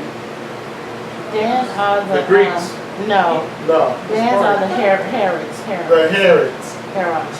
Naphtali, Hawaiians. Gad, we should know Naphtali is that. The Indians. And Asher. Who's Asher? Naphtali is Hawaiians and Samoans. Naphtali is Argentina and Chile. Naphtali is Samoans and Hawaiians. The poster don't have all of them on there. Gad is the, let's continue on. Verse 5. Let's read it. And all the souls that came out of the loins of Jacob were 70 souls. For Jacob was in Egypt already. For Joseph, go ahead. And Joseph died, and all his brethren, and all that generation. So Joseph died, verse 7. And the children of Israel were fruitful, and increased abundantly, and multiplied, and waxed exceedingly mighty. And the land was filled with them. So the children of Israel started to produce. They started to spread more and more and more. All right? To the point where, you know, they couldn't sustain us. We were getting too great. Verse 8. Now there arose up a new king over Egypt, which knew not Joseph. So a new king that didn't know Joseph. Verse 9. And he said unto his people, Behold, the people of the children of Israel are more and mightier than we. These people are just spreading. Verse 10. Come on, let us deal wisely with them, lest they multiply, and it come to pass that when there falleth out any war, they join also unto our enemies, and fight against us, and so get them up out of the land. So don't they do that to us now? Yeah. They sit up there and have us fight their wars, fight Yeah. their battles, and then when we come back Buffalo here, soldiers. we're treated like garbage. Well, they proved that with the VA hospital last year. Right. Verse Same one I'm 11. going to. Therefore they did set over them taskmasters to afflict them with their burdens. And they built for Pharaoh treasure cities, Pithom. Pithom and Ramses. Okay. Verse 12. But the more they afflicted them, the more they multiplied and grew.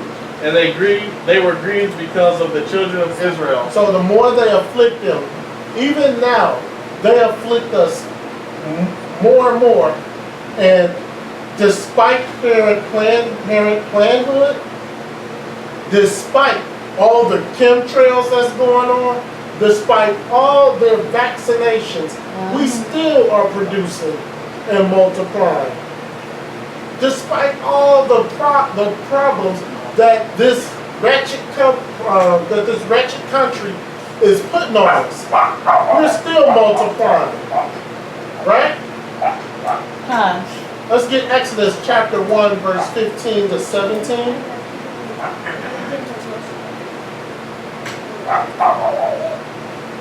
And the king, Exodus 1, 15, 17. Go ahead. and the king of Egypt spake to the Hebrew midwives, of which the name of the one was Shapar, and the name of the other Puah. And he said, when ye do the office of a midwife to the Hebrew women, and see them upon the stools, if it be a son, then ye shall kill him. But if it be a daughter, then she shall live. So see, they're going back to there again. Remember, the man is the one where the bloodline goes through. So not only are they doing Planned Parenthood, but they're trying to cut us off. Kill the man child, but let the daughters live.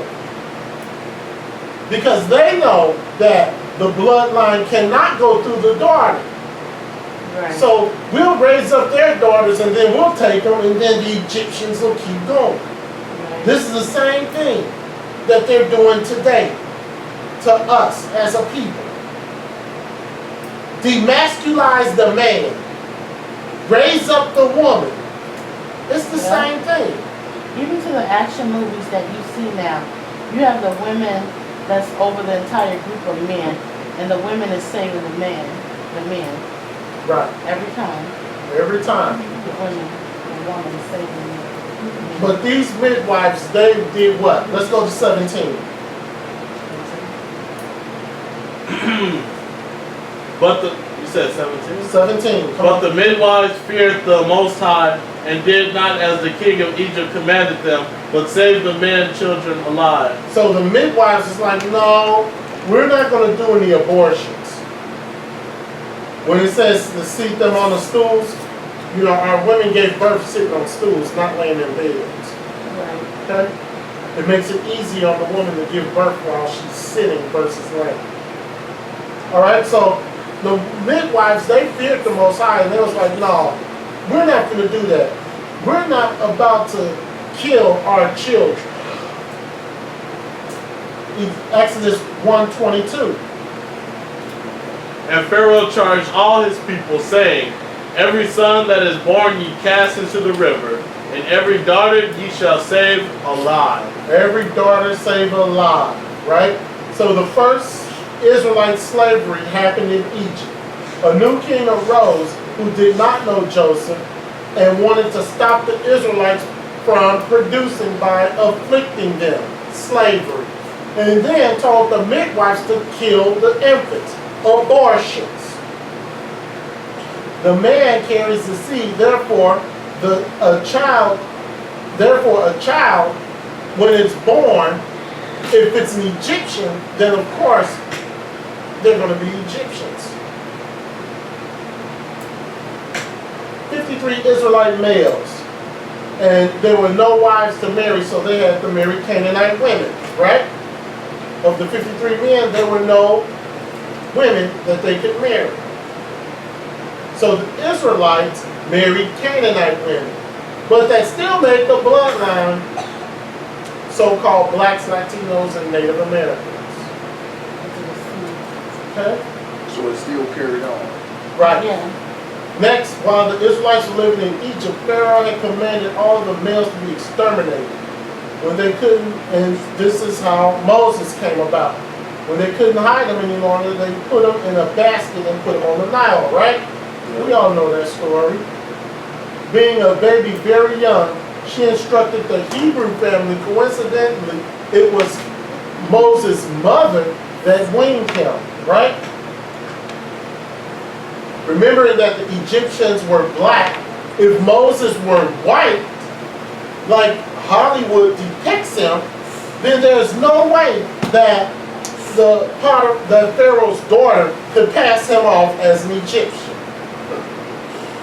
If Moses was blonde hair and blue eyed, there's no way that this is my baby, Pharaoh.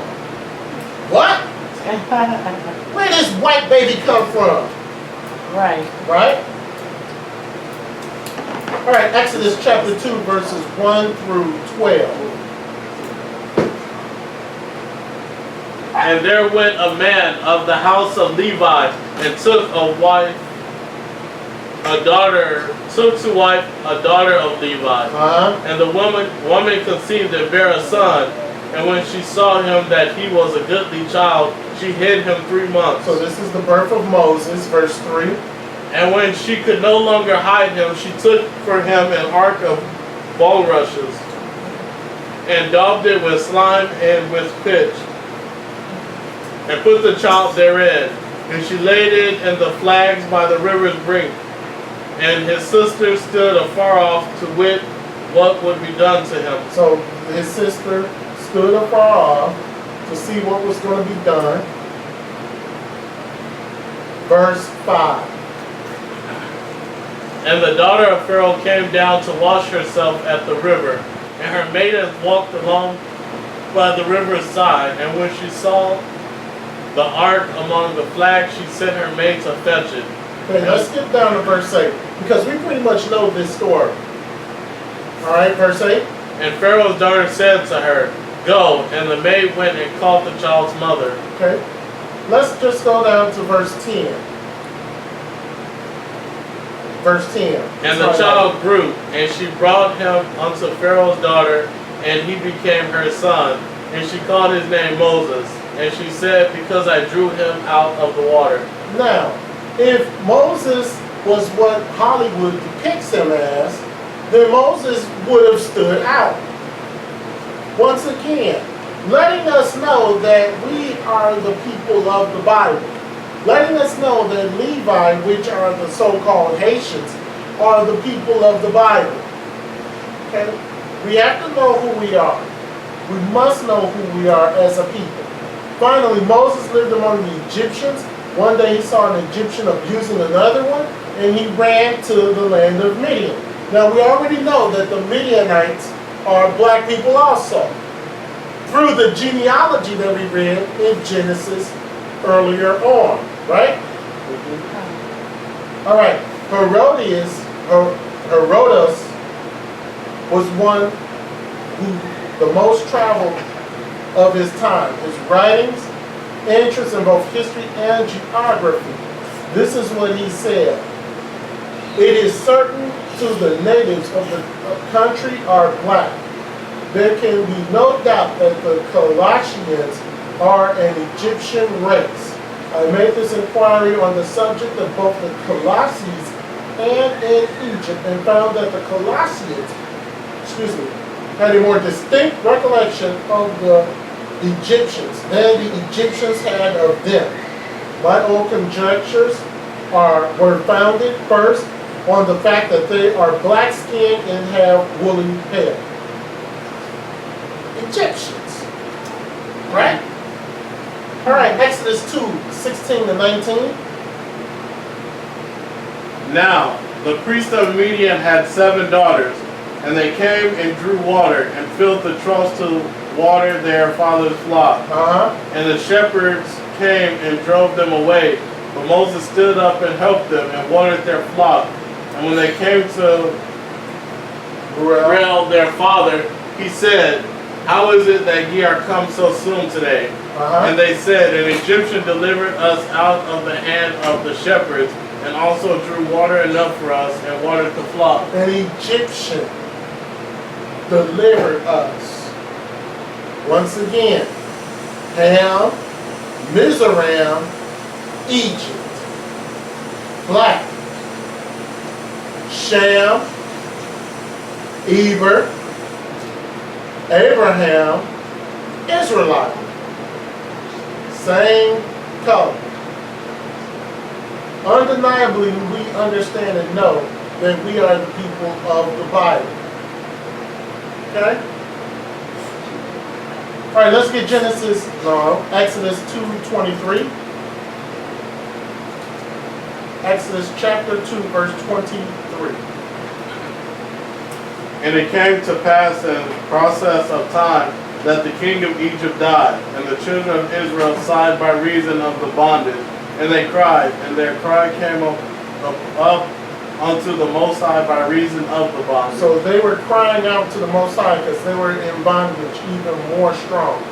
Pharaoh did not know the child he thought was his grandson was actually an Israelite. Moses always knew he was a Hebrew. The Midianite sisters mistook Moses for an Egyptian because they are the same color. All right? Let's go to Exodus chapter 3, verses 1 through 7, and then we're going to skip to verse 10. Exodus 3, 1 through 7. All right, let's read that. Now Moses kept the flock of Jethro, his father-in-law, the priest of Midian, and he led the flock to the backside of the desert, and came to the mount of the Most High, even to Horeb.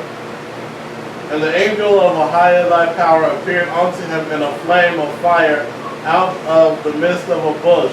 And he looked, and behold, the bush burned with fire, and the bush was not consumed. And Moses said, I will now turn aside and see this great sight, why the bush is not burned. And when the Most High saw that he turned aside to see, the Most High called unto him out of the midst of the bush, and said, Moses, Moses.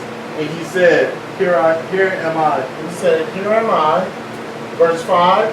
And he said, Draw nigh hither, but off thy shoes from off thy feet.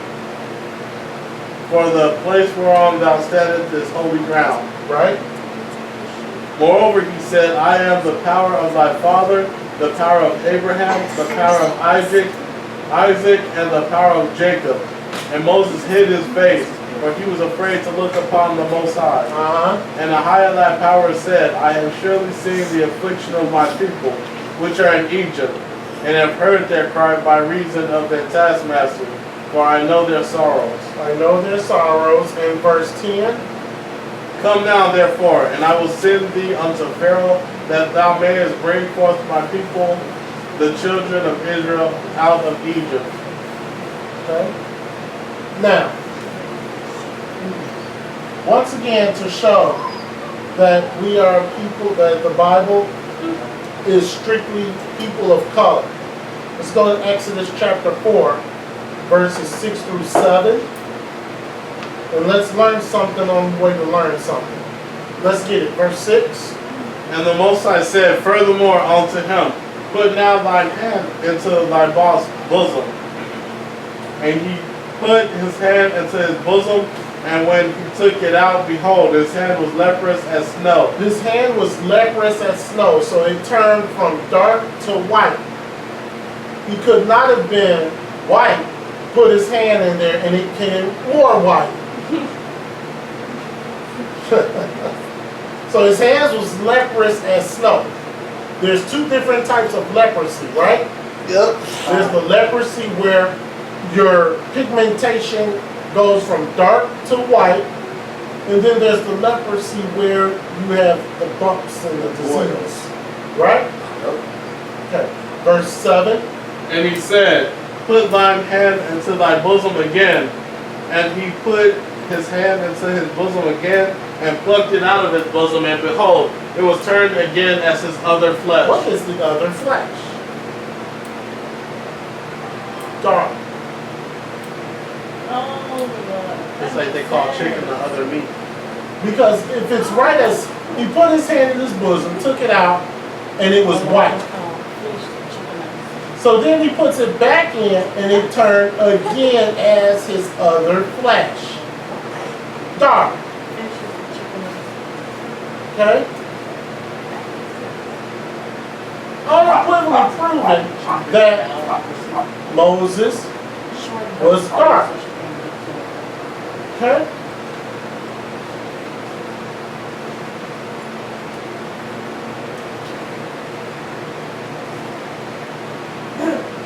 All right, so,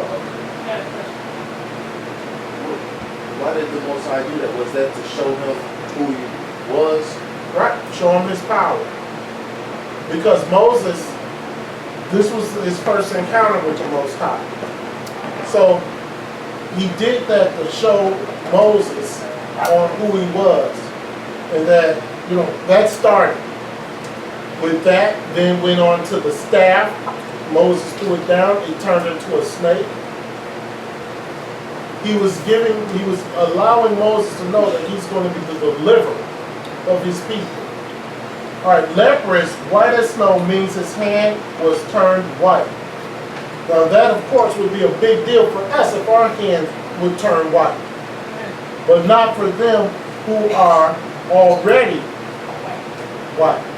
Okay? Clean leprosy is when all flesh is white. Unclean leprosy is covered in boils. Job had unclean leprosy. And he was turned into boils and all that, right? All right. All right. So let's get Exodus chapter 12, verses 5 through 7. The clean leprosy is without blemish. Exodus 12, 5 through 7. Let's read that. Your lamb shall be without blemish. A male of the first year, you shall take it out from the sheep or from the goats. And you shall keep it up until the 14th day of the same month. And the whole assembly of the congregation of Israel shall kill it in the evening. And they shall take of the blood and strike it on two side posts and on the upper doorposts of the house, wherein they shall eat it. They shall eat it. So this represents... No. All right. One moment. All right, so this represents Yeshaya, right?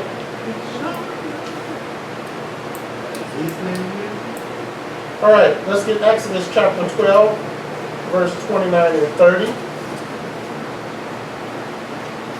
And it came to pass that at midnight the Most High smote all the firstborn in the land of Egypt, from the firstborn of Pharaoh that sat on his throne unto the firstborn of the captive that was in the dungeon, and all the firstborn of cattle. Right. And Pharaoh rose up in the night, he and all his servants and all the Egyptians. And there was a great cry in Egypt, for there was not a household where there was not one dead. Now, in the book of Jasher, it goes into a lot more detail. It said that the dogs had dug up the bones of the firstborn and dragged them out. Yeah. The cattle of the firstborn that were dead, the bones, they were dragged out. So even the dead were pulled out of their graves. Okay? Don't mess with the Most High and his people, right? All right, let's get Psalms. Psalms chapter 106, verses 16 to 27. Okay, let's read that. Now we're gonna discuss the Hamites. We've already established that Israel is dark. We've already established that through Joseph, through Jacob, and all the 12 tribes, that they are of color. Let's talk about the Hamites real quick. Let's get Psalms chapter 106, verses 16 to 27. All right, let's read that. They envied Moses also in the camp, and Aaron the saint of the Most High. The earth opened and swallowed up Dathan, and covered the company of Abiram. And the fire was kindled in their company, the flame burned up the wicked. They made a calf in Horeb and worshipped the molten image. They made a calf in Horeb and worshiped the molten image. This is the start of our downfall. 20. Thus they changed their glory into the similitude of an ox that eateth grass. When it says they changed their glory, they changed what the Most High was doing to just an ox that eat grass. 21. They forgot the Most High their Savior, which had done great things in Egypt, wondrous works in the land of Ham, and terrible things by the Red Sea. You've done wonderful works in Ham with the plagues, terrible things by the Red Sea. You drowned almost the entire army outside of Pharaoh. 23. Therefore he said that he would destroy them, had not Moses his chosen stood before him in the breach, to turn away his wrath, lest he should destroy them. Right? Yea, they despised the pleasant land, they believed not his word, but murmured in their tents and hearkened not unto the voice of the Most High. Therefore he lifted up his hand against them to overthrow them in the wilderness. And you know what? That's not going to happen when we go to the wilderness again. When we go to the wilderness again, he's not going to just lift up his hand to smite them and somebody's going to stop. There's not, you sitting up there and you murmuring, oh, this grape is the size of a bear. I can't eat this. This too much. You're dead. You're dead. This orange, oh my goodness. Why is this one so heavy? I can't peel it. God, why you doing it? You're dead. Because he already said that he's going to make fruit large. Grapes are going to be huge. I'm gonna knock you off. Alright? Verse, wherever we're at. Therefore he lifted up his hand against them to overthrow them in the wilderness, to overthrow their seed also among the nations, and to scatter them in the lands. Scattered in the lands. That's what's going on now. All of Ham's descendants are dark colors, are not Hamites. Okay? Just give you a little preview of what we're going to learn in 2 weeks with the deception. On the left-hand side, you got the 12 calendar. You have the 12 months of the year. Hebrew is the first month, second month, third month, fourth month. We're going to learn what really January, February, March really means. And then you have the Hebrew name of the first month. Month in Hebrew is Chadash, or Kadash. Kadash, Kadash, Rashwan, month 1. Okay? Yes, Kadash, Shomyan, second month. Third month and fourth month. That's what those were the real original names that we had for the 12 months.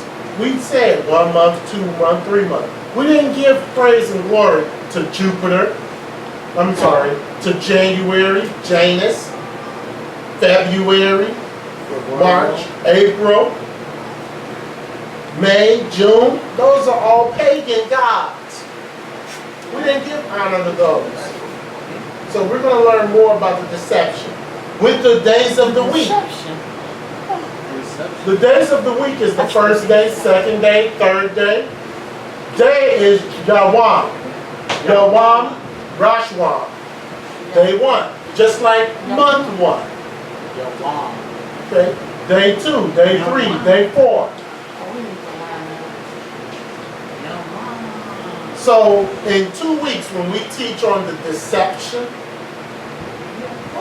we're going to talk about this, and we're going to talk about the days of the week and who you're really giving honor to. Okay? So I just thought I'd put that in there. All right, Psalm 79, verse 49 to 51. He cast upon them the fierceness of his anger, wrath and indignation, and trouble by sending evil angels among them. He made a way to his anger. He spared not their souls from death, but gave their life over to pestilence. 51. And smote all the firstborn in Egypt, the chief of their strength, and the tabernacles of Ham. The tabernacle of Ham is Africa. Okay? Here's a map. And let's go back. You see Ham. The Sahara Desert. This is all Africa. This is where the Hamites went to. Shem, remember we were called the desert king, the desert people. Yeah. Okay, Shem is here. Japheth went here, and of course they went east, and they went north. Okay? Shem didn't go that far, huh? No, Shem stayed. Ham moved just a little. Japheth is the one who really left. Let's get Matthew chapter 2, verses 1 through 3. Now, when Yeshua was born in Bethlehem of Judea, in the days of Herod the king, behold, there came wise men from the east to Jerusalem, saying, Where is he that is born King of the Jews? For we have seen his star in the east and are come to worship him. When Herod the king had heard these things, he was troubled, and all Jerusalem with him. So Herod, we all know that Herod was a nutcase. I mean, he slaughtered his own children. Herod was nuts. Let's read verses 7 and 8. Matthew chapter 2, verse 7 and 8. And I'm going to show you the difference between Herod and us. Let's read it. Then Herod, when he had privy called the wise men, inquired of them diligently what time the star appeared. And he sent them to Bethlehem and said, Go and search diligently for the young child. And when ye have found him, bring me word again that I may come and worship him also. Now Herod wasn't going to come worship him. Herod was going to kill him. But these are Herod's people. Right here. These are the Herods right here.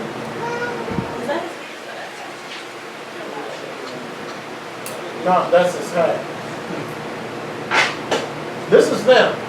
The fake Jews. Right. Okay. All right.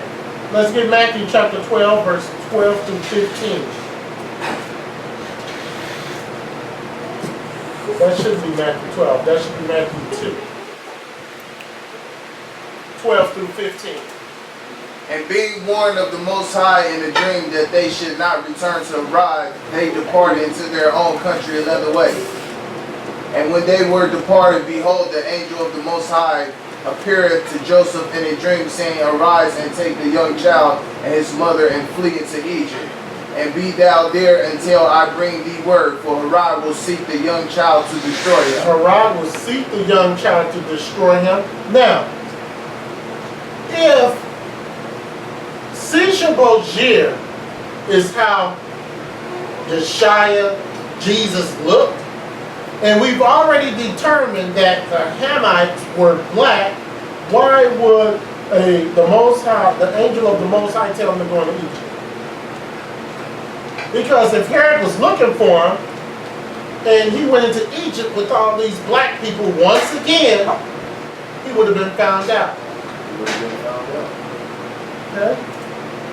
Verse 14. When he arose, he took the young child and his mother by night and departed into Egypt, and was there until the death of Herod, that it might be fulfilled which was spoken of the Most High by the prophet, saying, Out of Egypt have I called my son. Out of Egypt have I called my son. Here you are.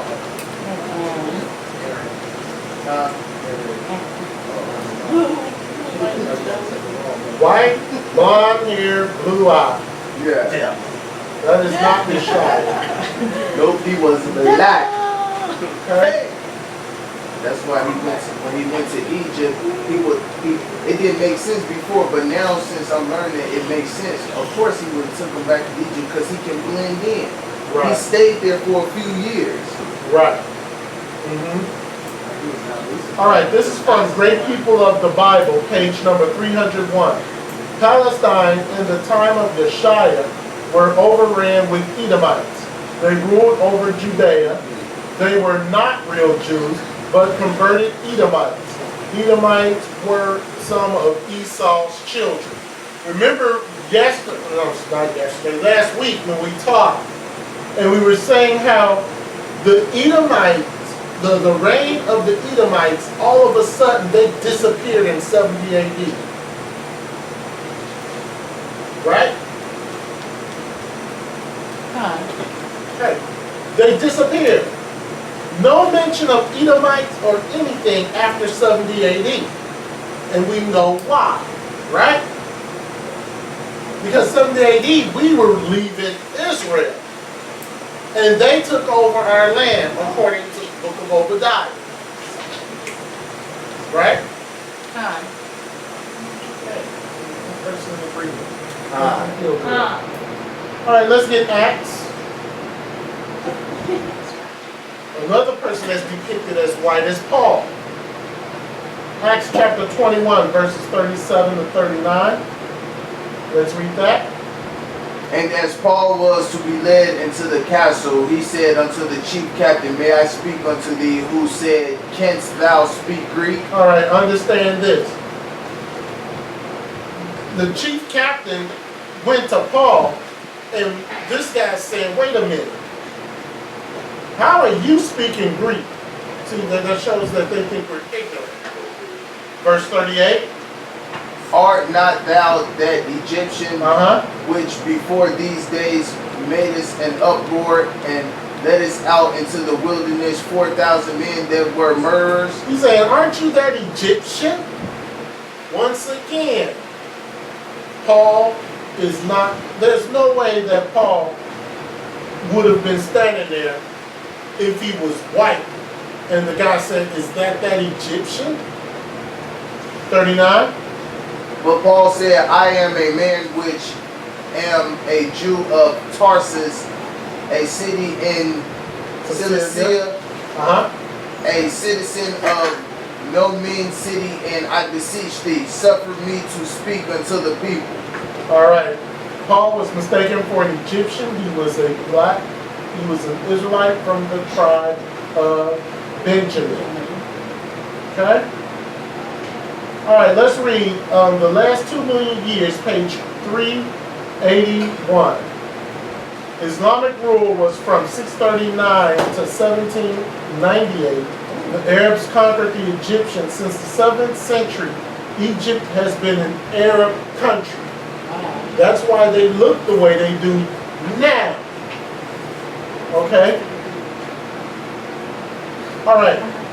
Why did the Most High liken Israel to the Ethiopians instead of the Egyptians? Because he knew that the Arabs would take over the land of Egypt and call themselves after it.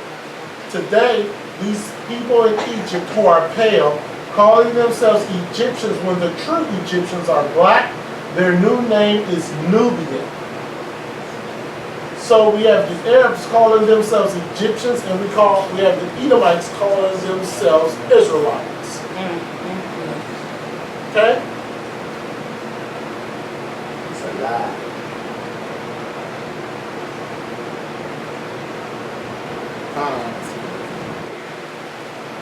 All right, Amos 2:6. Amos chapter 2, verse 6, and then 9 through 11. Thus saith Ahiah, thy power for 3 transgressions of Israel, and for 4. I will not turn away the punishment thereof, because they sold the righteous for silver, and the poor for a pair of shoes. Okay, so they turned away from the Most High. Verse 9. Yet destroyed I the Amorite before them, whose height was like the height of cedars, and he was strong as the oaks. Yet I destroyed his fruit from above, and his roots from beneath. Okay, so Amorites, they're of course black people, but they're really tall. Just like the really tall Africans. Okay? Hamites. 10. Also, I brought you up from the land of Egypt and led you 40 years through the wilderness to possess the land of the Amorite. And I raised up of your sons for prophets and of your young men for Nazarites. Is it not even thus, O ye children of Israel, saith Yahweh, thy power? You say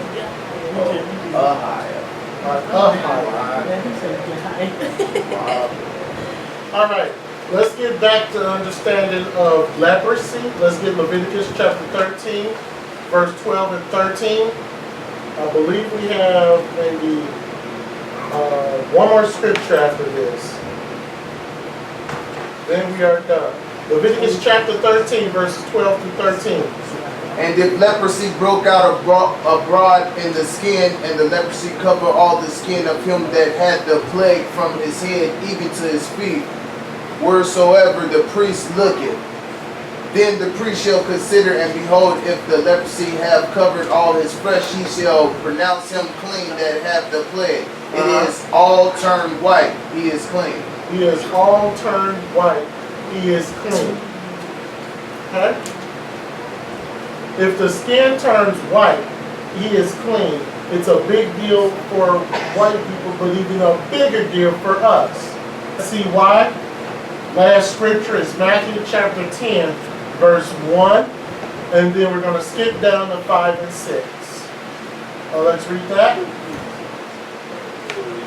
And when he had called unto him his 12 disciples, he gave them power against unclean spirits to cast them out and to heal all manner of sickness and all manner of disease. These 12 Yeshua sent forth and commanded them, saying, Go not into the way of the Gentiles, and into any cities of the Samaritans enter ye not, but go rather to the lost sheep of the house of Israel. Go to the lost sheep of Israel. We are to go to the lost sheep of Israel first. We don't know who we are. We don't know that we don't even know that we're lost. We just keep getting our names renamed over and over again. To confuse us. To confuse us. All right, part 3 of this. We're going to be very, very detailed as far as the so-called blacks, the so-called Latinos, and the so-called Indians. Okay? Very, very detailed as far as those 3. That's going to be part 3 of who we are. Okay?